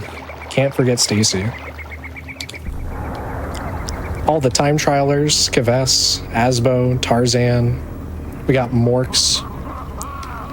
We got Rack. We got Antonio. Very close-knit community of people. Seriously, the people who play this game and keep this game alive are what it's about. So Oh yeah. We check it out. And of course, we have DKRDS as well, who is happily welcomed into our community, although it's a much, much smaller fan base. How much time do we have left before we cut to intermission? Whenever y'all ready for sure. Wonder if we could take a few more minutes just to do a fun little game here. So at the end of every run, when you beat the final boss, Wizpig 2, the credits start up and displays a random magic code. The cheat codes that we talked about before. So if you want in chat, go to Google, type in the magic code list for DKR, and go ahead and guess which magic code you think it's going to be. I'm going to guess rocket fuel. Anyone else have a guess? That's what I was going to guess. You don't always guess that one. No. I am guessing no yellow stuff. Okay. That's the one that gets Can I rid of put it all in bananas. The Yes. first one I saw on the list here is Zap the Zippers, so we're going with that one. All right, that gets rid of the zippers. Leah, I'm gonna guess who did this. who did this? That activates the special credits Which is instantly. one just called Arnold. Hold on, I'm revising there- the answer. Okay. It's just called Arnold. We have a substitute, Arnold. Arnold's a great magic code. That makes all the characters big. That's it. Yep. And then there's the opposite of that, which is teeny weenies. That makes all the characters small. Shout out to Teeny Weenies. We use it in time trials because magic codes are technically allowed in time trials, but that's because it automatically turns off most of the beneficial ones. But Teeny Weenies are used by almost every time trialer because, yeah, it's easier to see when you got a tiny character. Yep. It looks really funny as well. All right, magic code's coming up right now. Let's see if anyone gets it right. Opposites Arnold. attract. That makes Ooh. all Wow. the balloons, the magnet balloons, rainbow. So congrats to everyone who guessed it correctly. I If think anyone, chat got it this time around. if you Dang. did guess correctly at home, you win attention. Yeah, I think that's about it for me. And yeah, that was a great run. Very good showcase of DKR. A lot of cool things. Please check out the speedrun more. There's a lot of other cool categories. A lot of cool runners that are playing this games, even till today. And hopefully you enjoyed. Anything else from Leah or Sweener? Thanks for watching.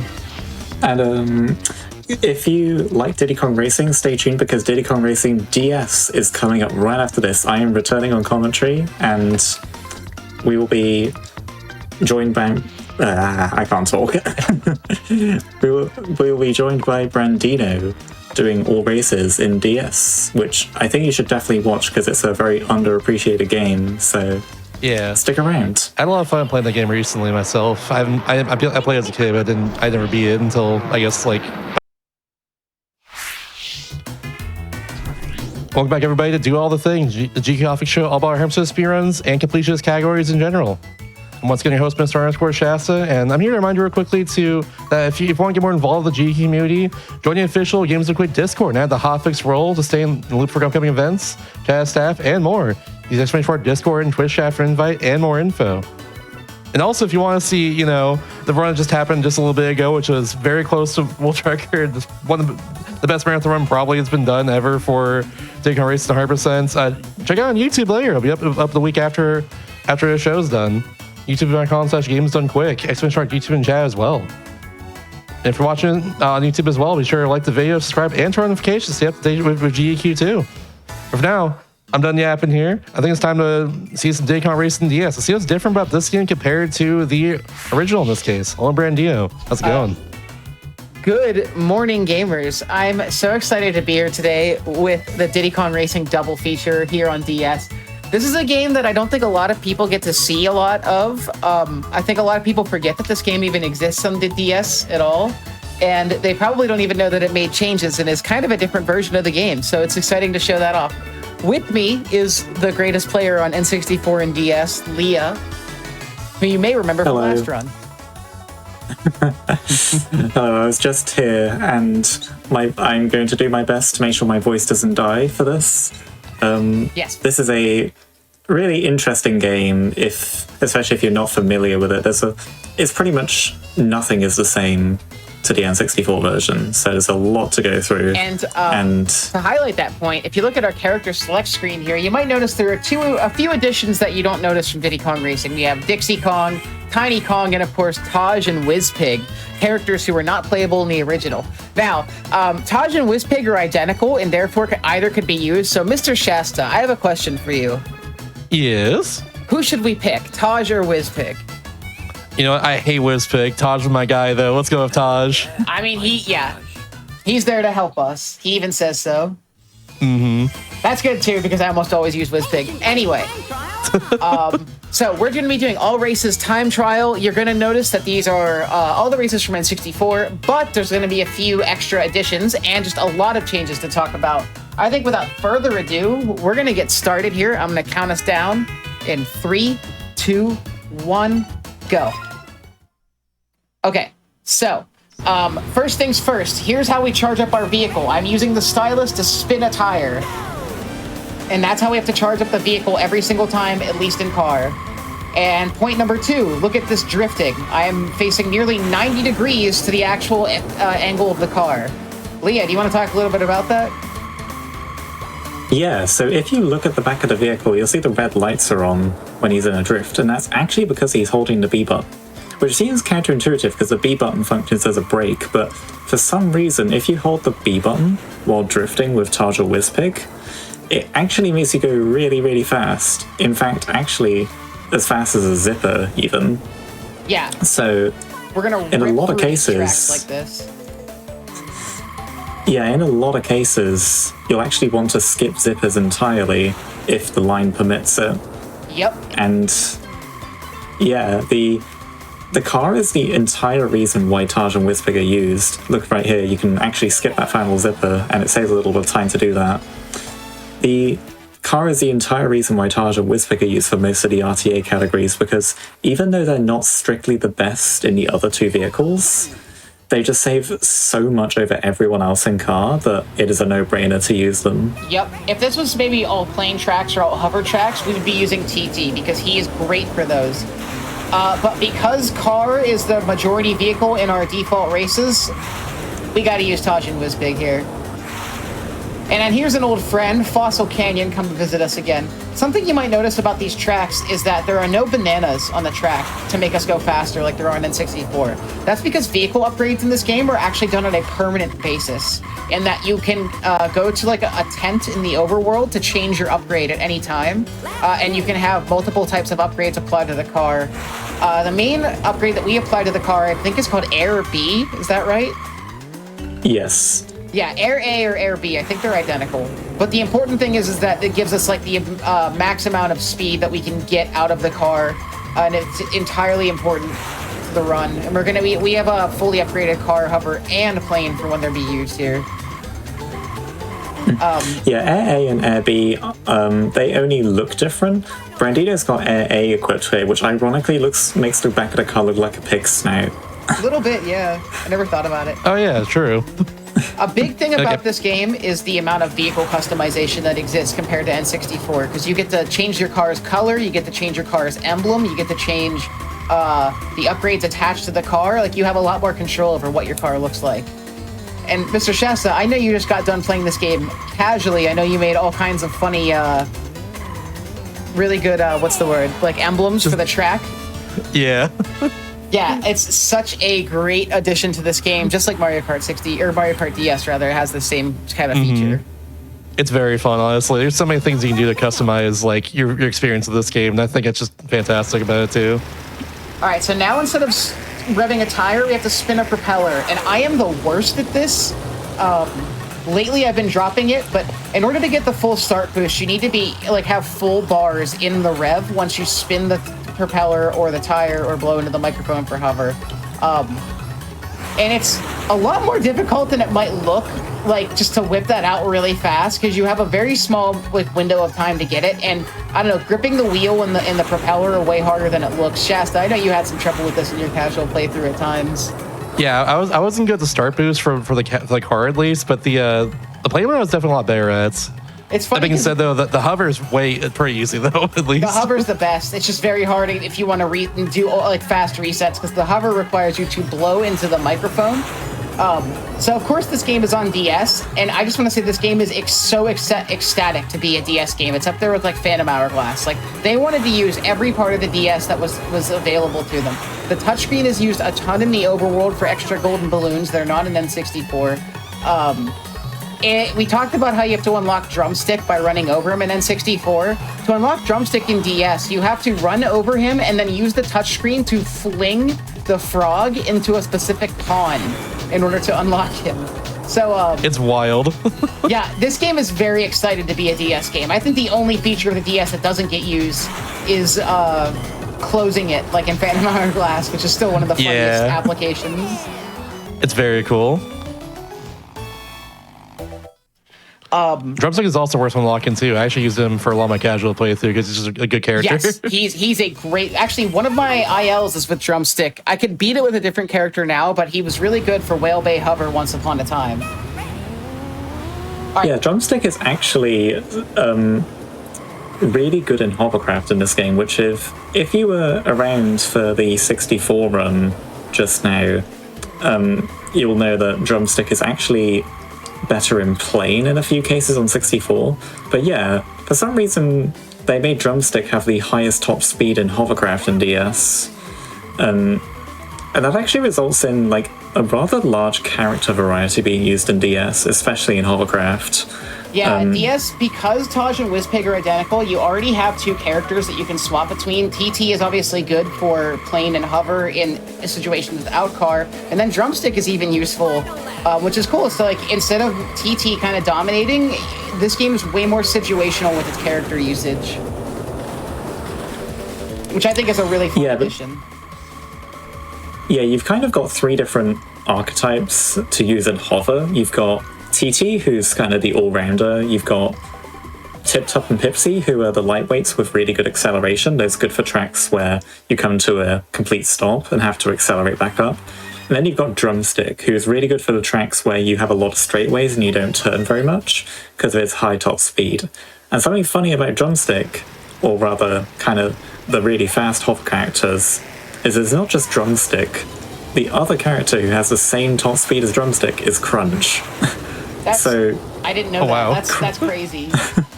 So Crunch can actually set world records in DKRDS. Okay, so you guys got to see how fast Evercross Peak was in N64, and I think it is a really, really fun track in DS. This has the most boost chaining, some of the most boost chaining you can do in plane.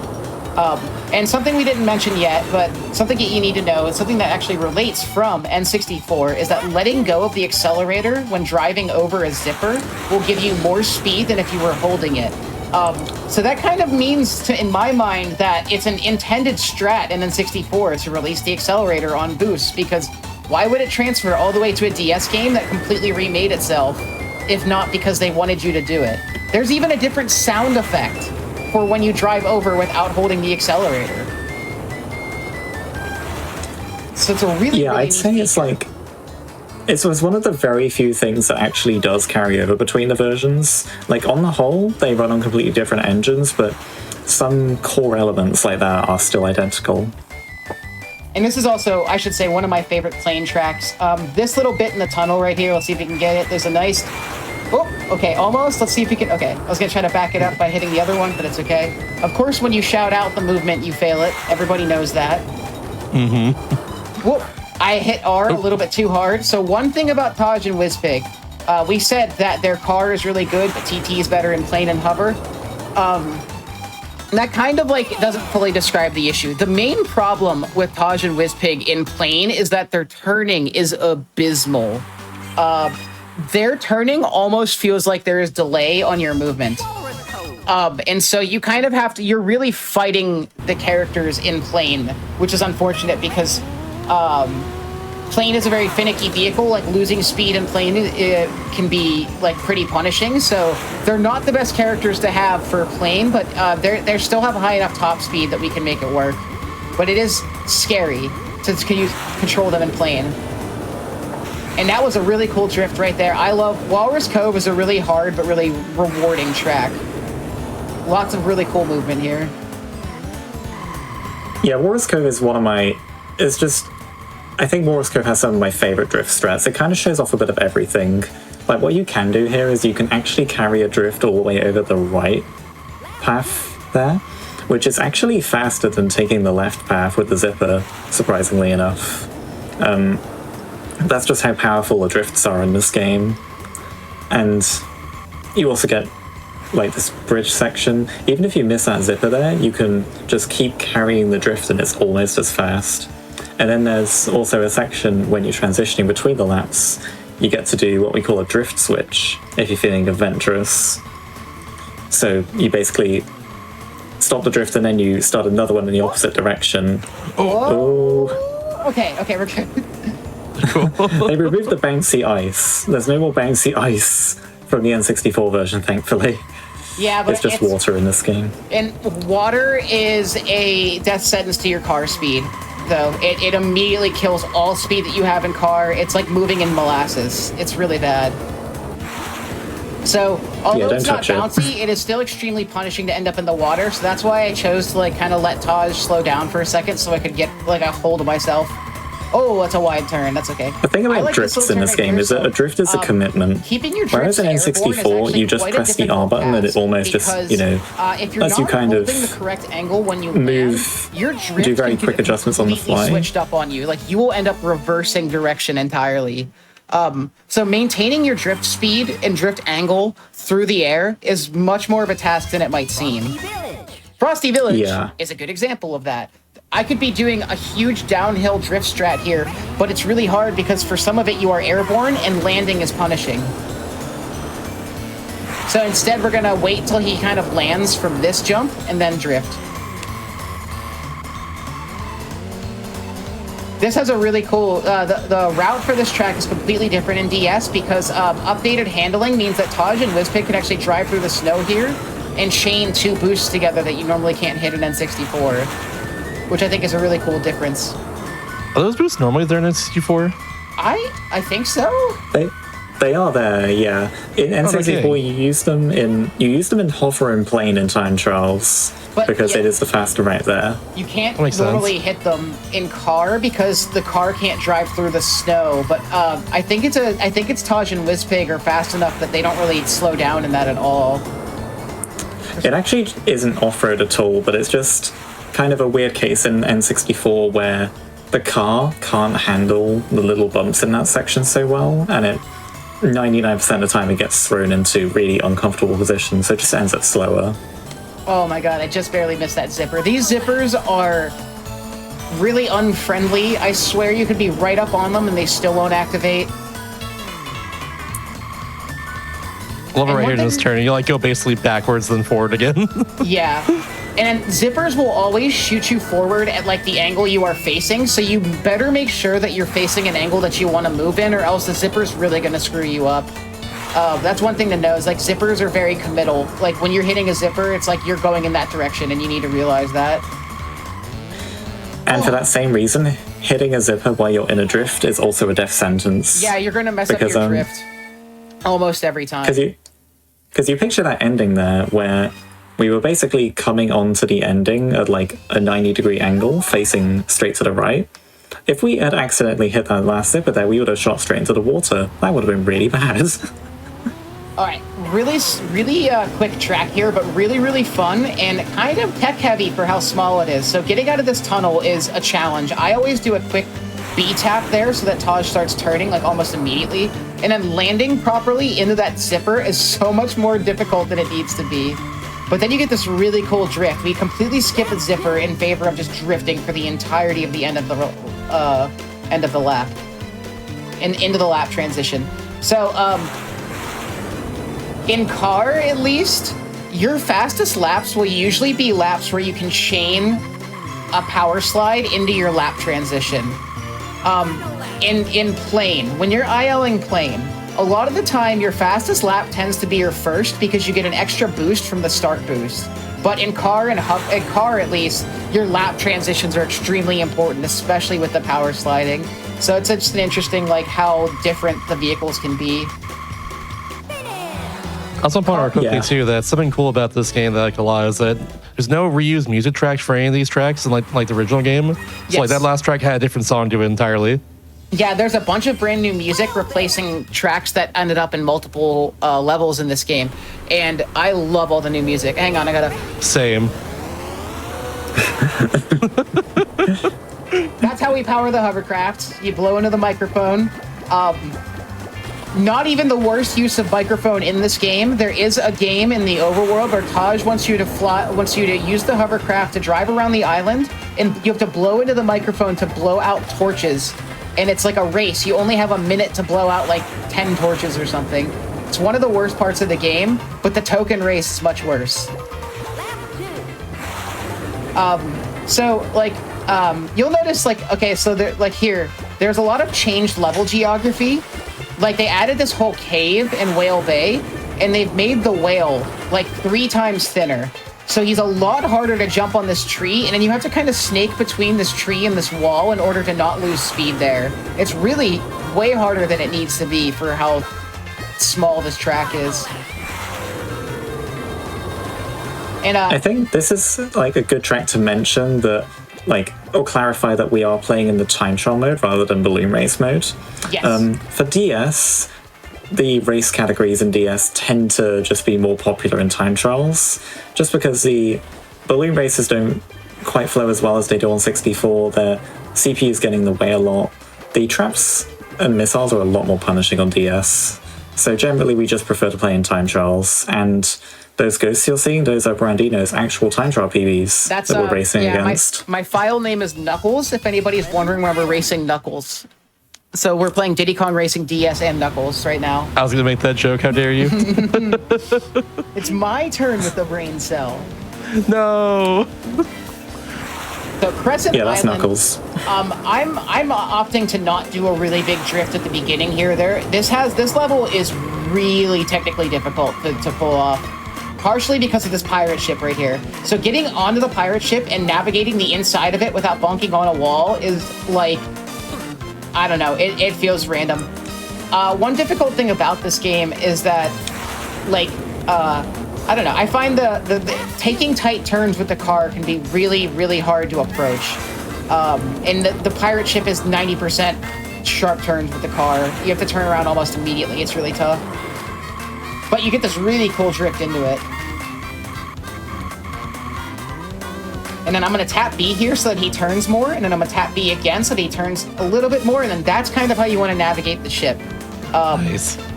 It's really, getting through that ship is like the worst part about this level. And then if I was a brave man, I would be doing a drift all the way to the zipper, but you have to do it downhill at a weird angle, and I am not used to it enough to do it live just yet.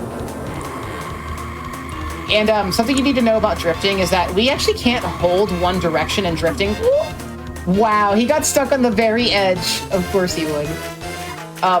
We can't hold a direction in drifting for very long, or the car will spin out. So if you see me like slightly changing my direction while drifting, that's to prevent Taj from spinning out. And always at the end of the level, we're trying to find the fastest way to drift just straight into the goal with no care in the world. So I went for a really tight drift there at the end. And speaking of tight drifts, treasure caves. Oh boy. You want to talk about this track for a second, Leah? Because I'm going to lock in. Yeah, so this is one of only 2 car tracks that you can actually complete in a single unbroken drift from the beginning of lap 1 all the way to the end of lap 3. However, it is extremely difficult to do, and this is the easier of the 2 tracks to do that in. In this section here, instead of touching that zipper, you can actually instead go to the left of it and carry a very tight line into the final cave without hitting any of the walls, but Airborne. Lost my drift for a second. That's why you don't want to go airborne while drifting. It's really tough. yeah, airtime's kind of the nemesis of car in this game, And so is unlike water. the N64 version. Yeah, it's funny because in N64, if you can get the car airborne, that thing will soar like a plane. But in this version, if the car goes airborne, like, you should put your hands together and pray that you land and don't lose all your speed. Because or if you tilt too much in the car too, you can land in a way that kills all your speed. Like if the car starts tilting like to the left, or I'm sorry, to the back, it's no good. One really helpful bit of tech in the car is that although we're holding the B button pretty much all the time while we're in a drift to gain more speed, it can also help to release the B button because that lets you swing out more. You're like, when you're holding the B button, you're very much committed to your line, but releasing the B button does let you widen a little bit, make emergency adjustments, or sometimes just make strats easier. Good news, I remember Pirate Lagoon this time. Hooray. Let's go. We had a run of this game at a marathon called Rejects and Friends a few weeks ago, and I forgot to do Pirate Lagoon, and we figured it out at the end of the run when I was like, why is my time like a minute and a half faster than my PB? And it's because we forgot Pirate Lagoon. I'm okay with forgetting this track though. I love this track in N64, but in DS this track is endless frustration, and it's entirely because of navigating the hover properly is hard. So we can talk about it. But definitely test for that for sure. yes, the hovercraft is constantly hopping. I'm like not mashing the R button, but I'm like tapping the R button at every opportunity after I land, because not only if you can see, like, it's letting me do all these really, really sharp turns, but it also maintains your speed and even kind of is slightly higher than top speed. Exactly. I don't know what the deal is, Leah. If you could correct my misinformation. Yeah, basically, when you take a boost, anytime you spend touching the surface, so either ground or water, your boost will decay. So ideally what you want to do is do rhythmic hops to maintain your boosts. And it also helps a lot with turning, because if you spend too much time holding a direction while you're on the ground or on water, it will kind of mess up your turning. The problem with Pirate Lagoon is that the entire track... No. Well, now we get two Pirate Lagoons to make up for the fact that I didn't do one time. Well, there we go. Anyway. The problem with Pirate Lagoon is that the entire track is full of wavy water, so it's really easy for your hovercraft to get kind of swamped underneath the water if you don't stay on top of it. Yeah, and that's especially difficult at the very end of the track with that little, like, the boost that's like next to the jump, because sometimes you can go under the boost or under the jump just because the water forces you down, and then you smack into a wall and lose a bunch of speed. Pirate Lagoon is really good if you want to lose your runs. It's great for that. And here we are in Windmill Plains. Again, a new music track. Also one of my favorite new music tracks. The song is just like ridiculously catchy. Mm-hmm. All songs in this game, they're new songs. Are also maybe David Wise as well. So they're going to be really good too. And I would say that his new song for Spaceport Alpha is like one of the best songs in the game. Yes. It is one of my favorites. And then all the new tracks composed for I don't want to talk about the final levels just yet, but we do have 4 extra tracks in this game that we're going to do at the end that aren't in N64. They were added specifically for DS, and they all have their own unique music, and it's all really, really cool. I almost hit something, but then I didn't. We're all good. We take those. And like I said, hitting a wall in plane is a death sentence, and this level has a few places where it's really, really easy to bonk if you're trying to take a tight line. Like going into this tunnel here is a good example. And then wrapping around this corner. And let me just, woohoo! This is a fun plane track, even if it's like kind of long. And then something you might notice, so these aerial zippers that are like circular, those are also in hover. And something about them is that if you approach them kind of in a specific way, you will hit the, if you approach them normally, your character kind of gets sucked into the center of them. They hold you for a second and then they boost you forward.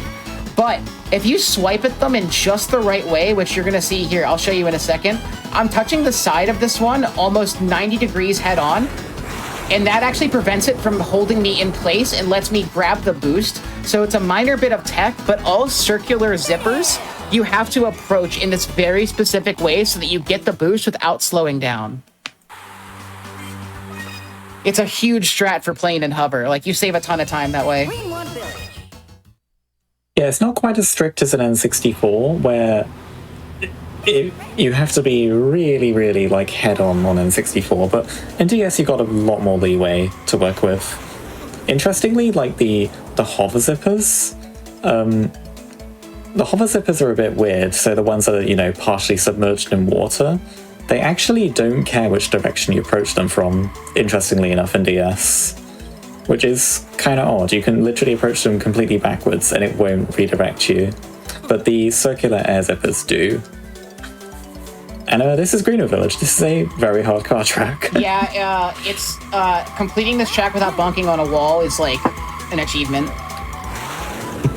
Even though we've been mostly talking about drifts so far in car, there are plenty of tracks like this one that have a lot of just difficult non-drift sections. In fact, this track has hardly any drifts. It has this drift and it has one at the end. That's it. And in most of the other Pretty like much. navigation of this track is stuff like this tunnel where I am just turning the car and trying my best not to smack into a wall. And you would not believe how hard that of an order that is sometimes. But this drift at the end is really, really cool. I love that drift personally.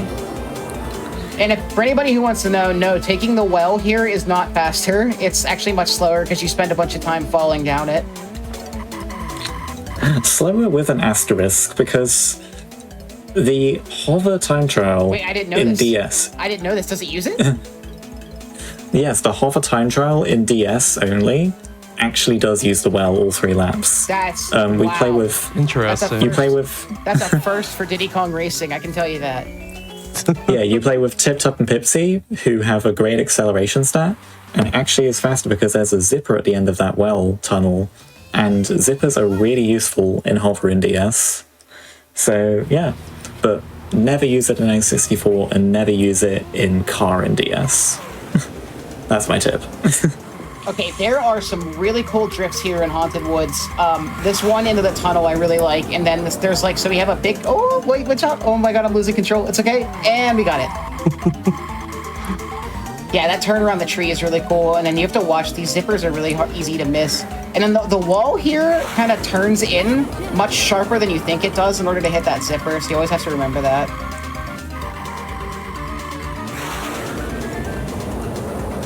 This little tunnel looks like an eye here. Whenever you enter it. I can't unsee. Oh, wait, he's stuck. Wait, what is he? He had so much space in front of him. What was he stuck on?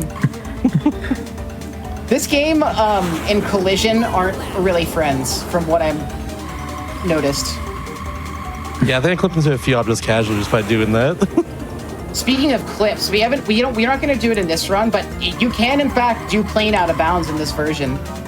It depends on how you're going to do it.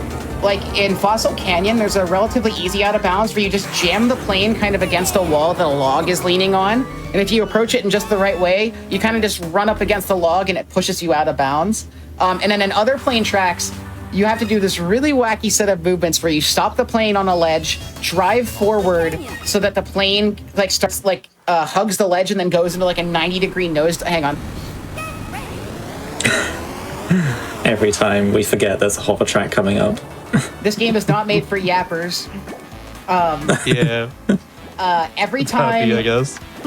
every time. So anyway, yeah, you have to like make the plane go 90 degrees, go against the ground, and then smack into a wall in order to go out. We, for a while, we only had a few plane out of bounces, but recently, within like the last year or so, we had a runner come in out of nowhere. Somebody who we had never heard of this guy, and he was just playing the game all of a sudden, and he's like, hey, here's all these extra plane out of bounds I found. And I think we now have them for nearly every plane track, maybe sans 1 or 2. Yes, we're only missing them for Wimble Plains with an asterisk. We have a Wimble Plains out of bounds that is balloon race only and TAS only at the moment, but nothing for time trials yet. And we are missing one for Treasure Caves. I believe every other plane track does have an out of bounds. Not all of them are useful for 3 laps, so some of them are 1 lap only. Yeah, sometimes like just getting still. out is like hard. So most of them are mainly used for fastest lap. But there are several 3 laps you can do playing out of bounds. Fossil Canyon is probably the easiest one to learn if you ever wanted to look into a plane out of bounds for this game. Like I said, you fly into a specific log that's leaning against the wall, and it kind of just pushes you out of bounds at the right angle. It was the first one I learned, and it was like definitely the easiest. Yes, all of the other out of bounds setups are like really sophisticated. It's not like 64 at all, where like a lot of the out of bounds in 64 are really quick. You just do a barrel roll in the right location. Yeah, there's so much And more you just get complex out. in this version. They're harder to set up. They take longer to clip out, and a lot of them aren't faster RTA unless you get them like instantly. A good example is that we have an Everfrost Peak out of bounds, but we really don't have any way to utilize it because it's a very slow setup compared to just playing the track. It can be faster RTA, but you'd have to be really, really quick with it is the problem. So here we are in Future Funland. Normally this is where N64 ends, but we've still got another trophy race left after this. So you'll notice right away that they got rid of all the palm trees here and replaced them with these like jiggly towers. And I say that because when you hit them, they make the same noise as hitting a tree. It's like a goofy, like a cartoony, like wiggle sound. Oh, they got rid of the UFO as well in time trials. I didn't notice that. It's very nice of them because the UFO is much harder to avoid in this version. Agreed. He is a sniper. Same with the guns in WizPig 2. They are so good at shooting you down. Oh my god! Oh my god! Okay, we didn't hit anything. That's incredible. I lost control of the plane for a second because that tunnel section with Taj is like asking for pain because his handling can just not do it. If you have to, I avoid a zipper there because it would make that so much worse. Yeah, they like swerve like way to the right of the UFO, like, to avoid the UFO normally. So I'm actually like, it's kind of cool to see it not there this time. I know, right? It's fun because N64 doesn't do that actually. But DS will remove stage hazards for the most part in time trials so that you can just focus on like the actual like base stage. Like you'll notice that there were no spinning logs in Boulder Canyon, which are normally there in this version, except in time trial. So that's kind of nice. Don't have to worry about spinning log RNG. This track, the out of bounds in this track, was actually one of the first 3 to be discovered back in 2016-ish. And speaking of out of bounds, I just want to quickly add this because I think it's funny. The guy who discovered like a bunch of the new out of bounds last year, we only know him as Michael. Yeah, or like Mikhail or something. Classic Michael. Yeah, dude, that's a Michael moment. I love, one of the greatest sensations of speedrunning is something like that, where it's just like, okay, this guy just came out of the woodwork, found a bunch of plane out of bounds, and then just disappeared into the ether as quickly as he appeared. He vanished. And it's like, I appreciate that. When the world needed him. When the world needed him most. Everything changed when the out of bounds nation attacked. Oh, there goes one of my styluses. Luckily, we have a second one. Perfect. If you're going to Always run a prepared. game with a lot of stylus integration, it might be good to have extra styluses on standby. I learned this running Can't Turnabout confirm. class. Waiting 2 for that run anyways, but even still. Yeah. For the, what's it called? Wrong warp. Yeah, warp displacement, we're gonna click skip. I used to use 2 styluses to match text, but it was suggested that maybe I was going to start getting extra frames on the text in there, so I stopped doing it. But yeah. See, I don't know if I'm weird for doing this, but I always hold the stylus when I play a DS game, regardless of if the game even uses a stylus or not. Sometimes, like, yeah, I know what you mean, where it's just like, I kind of like, it's like, just kind of like hold it between my fingers or something while I'm playing the game, like absent-mindedly. I don't think much about it. I know exactly what you're talking about. Like we said, always be prepared. You gotta Never know we're gonna use it. Yeah, you really never know. Some games love to spring it on you at the most random times. This game is a good example of like there is just random touchscreen integration everywhere. A thing to talk about is that like if you're used to N64, like the coin races that they do in 100% are different in this version. Instead, we do balloon touch challenges, which are entirely touchscreen based challenges where you pop balloons in one lap of a track. Which is definitely a controversial change, to say the least. Yeah, it was like the I think the thing I like the least casually personally playing this game recently. And they make any percent runs very annoying because it's like you essentially just have a ton of auto scrollers that you can't do anything of. Oh, whoa, what is okay? It's okay. Taj is asleep at the wheel for a second. He woke up. He's fine now. Yeah, I can only imagine like for 8%, like it's not the most fun thing to just go through the same track again, but like 2 minutes of auto scroller, or actually it's less than that. At least it's only one lap, and in any percent you don't have to get gold on those, which is like that is like ridiculously hard. Leah's actually done runs where you have to get gold on all of them, and I don't know how because I would fail the first like 2. Yeah, how that's really impressive actually.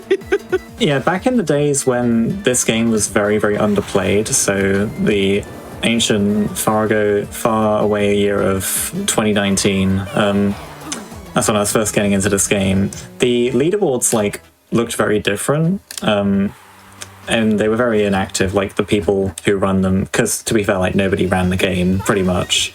The old 100% category used to require getting basically be the same as any percent, but require getting the gold balloon touch challenges, which I wanted to do for some reason, until we realized that, like, wait a minute, 100% could constitute way more things in DS. Yeah, that's so. They added so much more content in DS that 100% and any like our any percent is essentially the same as N64 100%. Like, we should almost call it like adventure mode or something, because it's any percent, I guess, is like inaccurate, because we do basically have to beat the entire story mode as it's presented to us.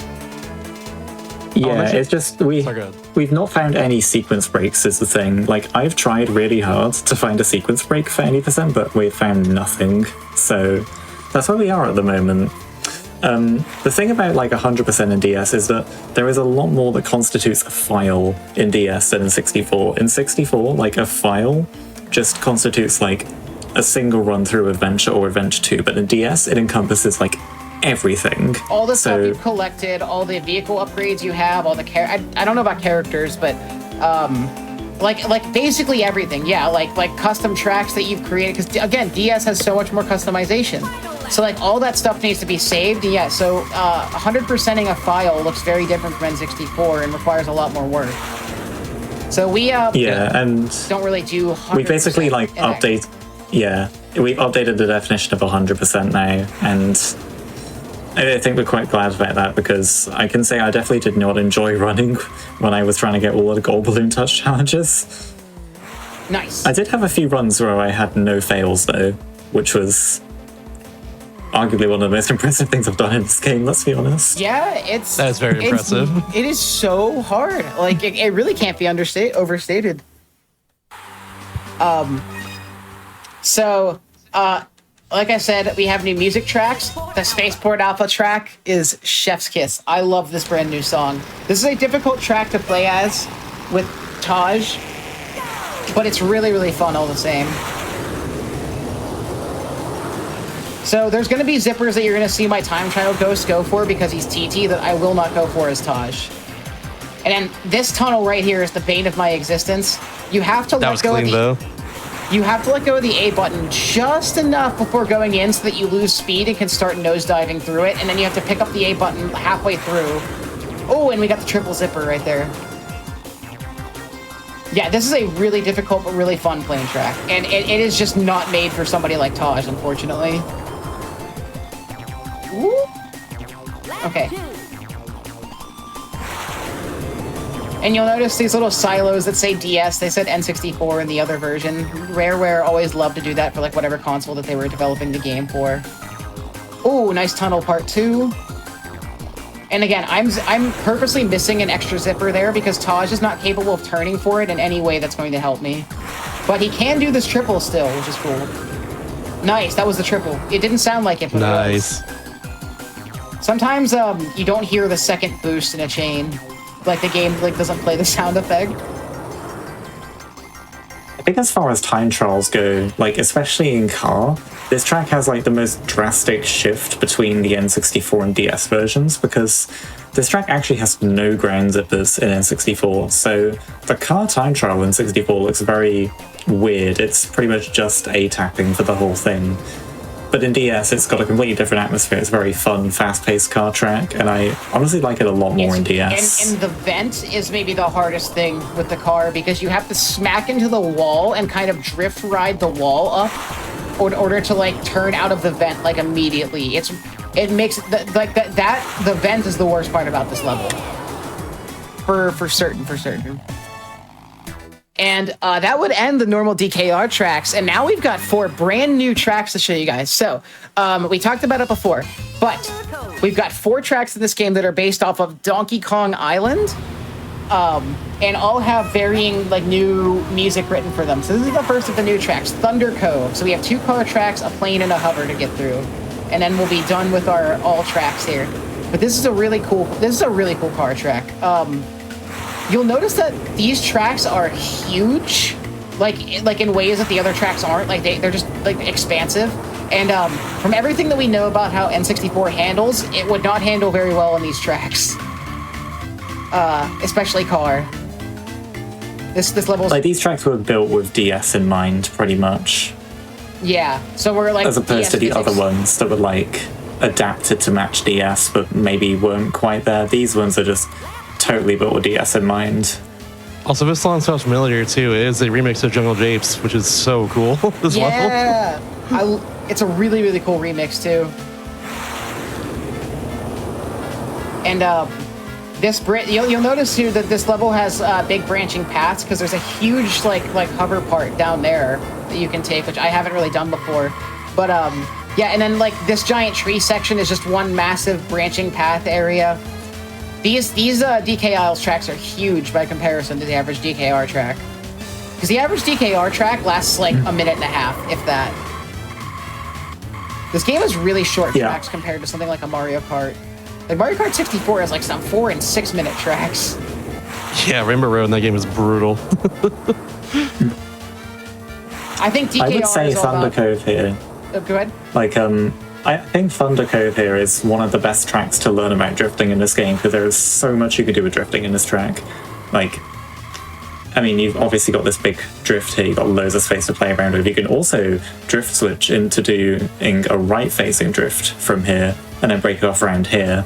Like, and there's a pretty easy finish line drift to do here. There's so many opportunities to just, like, get a hang of the tech in this track. And that was a good bit of an Thunder underrated Cove, one. too, for the most part. We stuck pretty close behind my guy.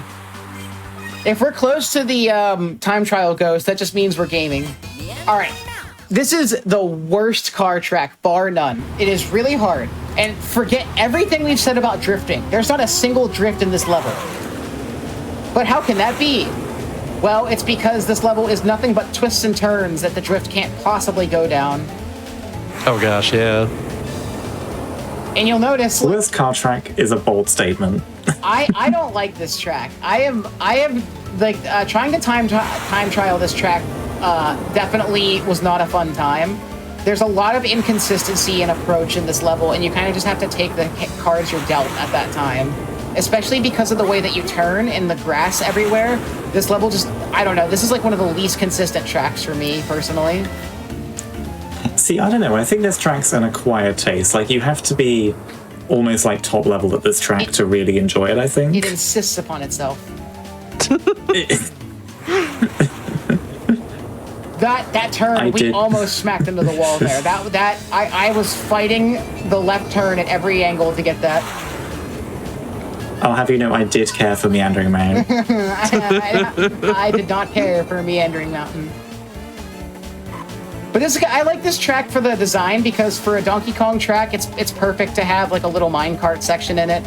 And this track is like tons, talking about branching paths. This is like a really hard track to like figure out the fastest path for because of how much there's like loops and twists and turns everywhere, and then these little minecart sections. Because there's another minecart section that we skip earlier on in the stage because it's slower.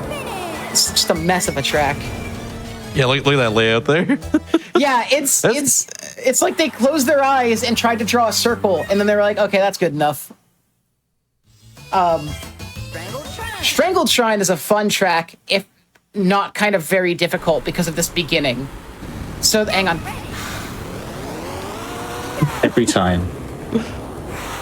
This staircase right here hates me. The approach to this is so hard because you have to do a sharp left turn once you get up the stairs, but maintaining all your speed going up the stairs and then getting to be able to turn is a challenge. This level is really, really hard, but at least the ending is fun because you've got kind of this long section with these like boost chains.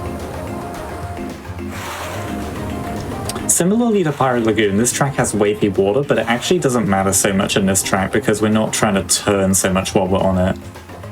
The real killer is this section right here. You cannot see this zipper, and much less actually maneuver to it a lot of the time and because... then these stairs. Yeah, there's a hell of a lot going on in that first section. It's really, really hard. This is a difficult hover track.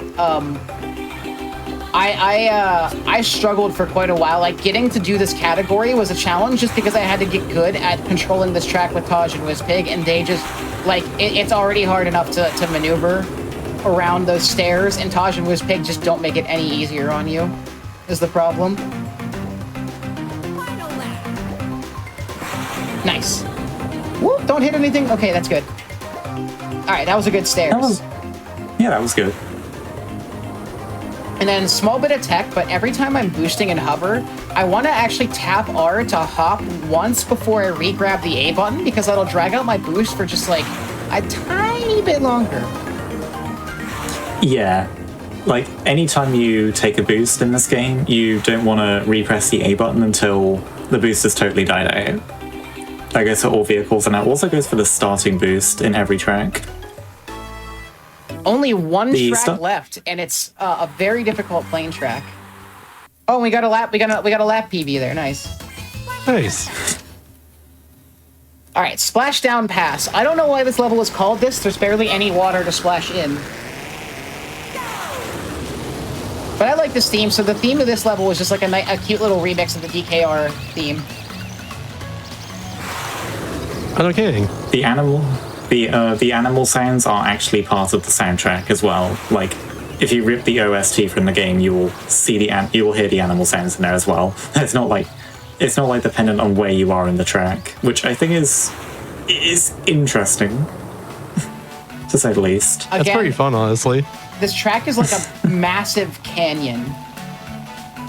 Like, it's clearly made for all three vehicles. And clearly they wanted you to take different paths for each one. I think a big thing that I notice about the DK Isles tracks versus like the regular DKR's tracks is that I think the DK Isles tracks were really trying to experiment with all three vehicles in ways that some of the regular DKR tracks aren't. Because some of the DKR tracks are clearly built for one vehicle first, and then they were like, okay, just throw a car in there too. Why don't you? But this one, they were like with these DKLs checks, they were clearly thinking a lot about like how are the different vehicles going to approach each part of this level, which is why you end up with like such different routes in plane, car, and hover. And time's gonna be when we cross the finish line after this race. Ooh, this turn with Whizpig is annoying. Normally, I would actually start runs with the DK Isles tracks because they're very difficult. Because there is no enforced order in this category. And because Splashdown Pass and Strangled Shrine and Meandering Mountain are all really difficult tracks, it's better to start your run and get those out of the way than it is to like wait the entire run to get here, because these tracks are just brutal when they go wrong. Splashdown Pass especially, you can lose a lot of speed with one bonk. And we're about to cross the finish line, so that is time. GG. GG. Just under 47. Nice. My PB is a 46.10. So, solid run. So exciting to be here tonight on the DKR double feature, with the Leah double feature too, since she has been a part of both runs. I just want to say that I have a great time playing this game. The DS version, although in ways can be considered inferior to N64, is still a very, very fun game. I have been playing this game as a speedrun since 2022? I don't even know. It's been so long now. And I love it. I'm going to keep submitting this game to the GDQ main events as well, with the character bid war for Taj and Whizpig in the future. So maybe that'll make it in. And I hope so. We're gonna keep trying, because I just want to get this game out there. It's so much fun to do stuff for this game, because like I said, a lot of people forget that DS exists, and a lot of people have barely seen DS if they do know it exists. So, you know, my goal as a DS speedrunner is to bring all these wonderful games to a wider audience whenever possible. And I can also vouch for this game too, because like I played it recently for my DS completion project, and like it was a lot more fun than I remember being as a kid. Honestly, I had a really good time with it in the end. Yeah, you know, I also played this as a kid, and I actually played it before the N64 version. Because I grew up with the N64, but I didn't know about this game, and I picked up Diddy Kong Racing DS, and I didn't know there was an N64 version until years later. Really? This game was always a DS game to me.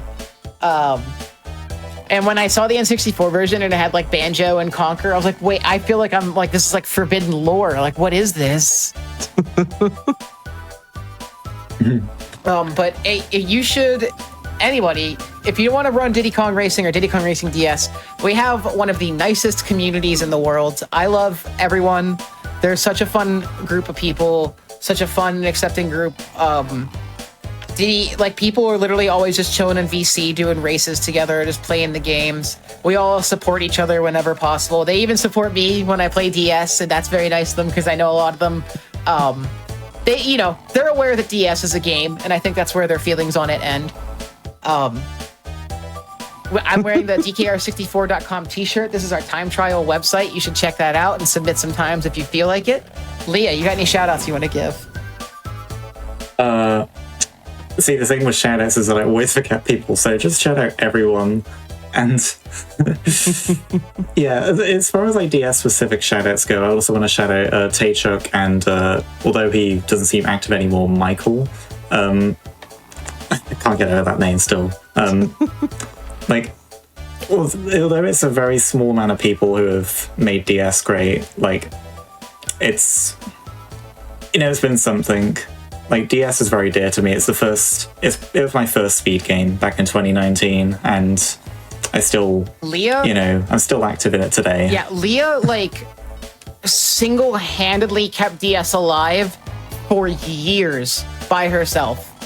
I want to say that too. When I entered the community, the DS channel and Discord was mostly Leah documenting her own runs and kind of replying to herself about like, hey, I think this strat is faster. And then like, oh, I did some testing. I don't think it is.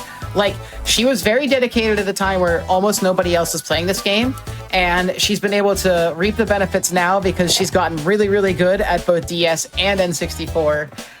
And got a capture card to record DS runs with. So it's exciting to finally have that. Leah only just got a capture card for DS. How long ago has it been? Has it been a year? Like last year, yeah. Because Leah didn't have one for the longest time, and she still dominated this game. And I just want to say that nobody needs a capture card to speedrun. You can record your screen and still dominate the game. It's possible. Leah did it.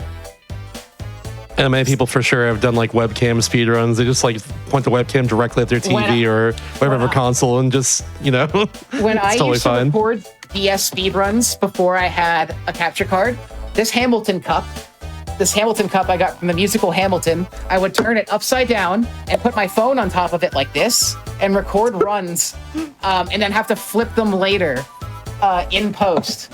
And that's how I recorded 3DS, DS speedruns for a year until I got my capture card.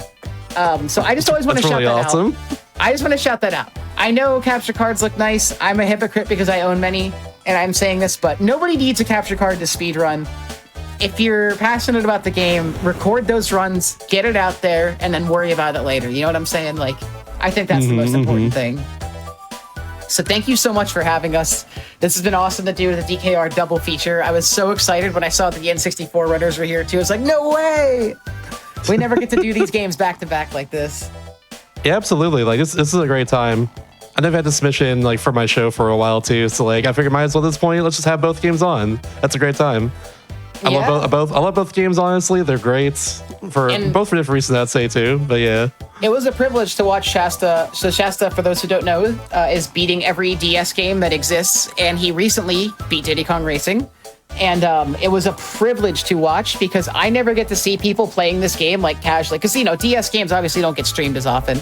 It was so exciting to like watch somebody experience the game and just like on its own terms and enjoy it. And it's like I just live for that. It's so cool to watch people playing and enjoying the games that you love so dearly.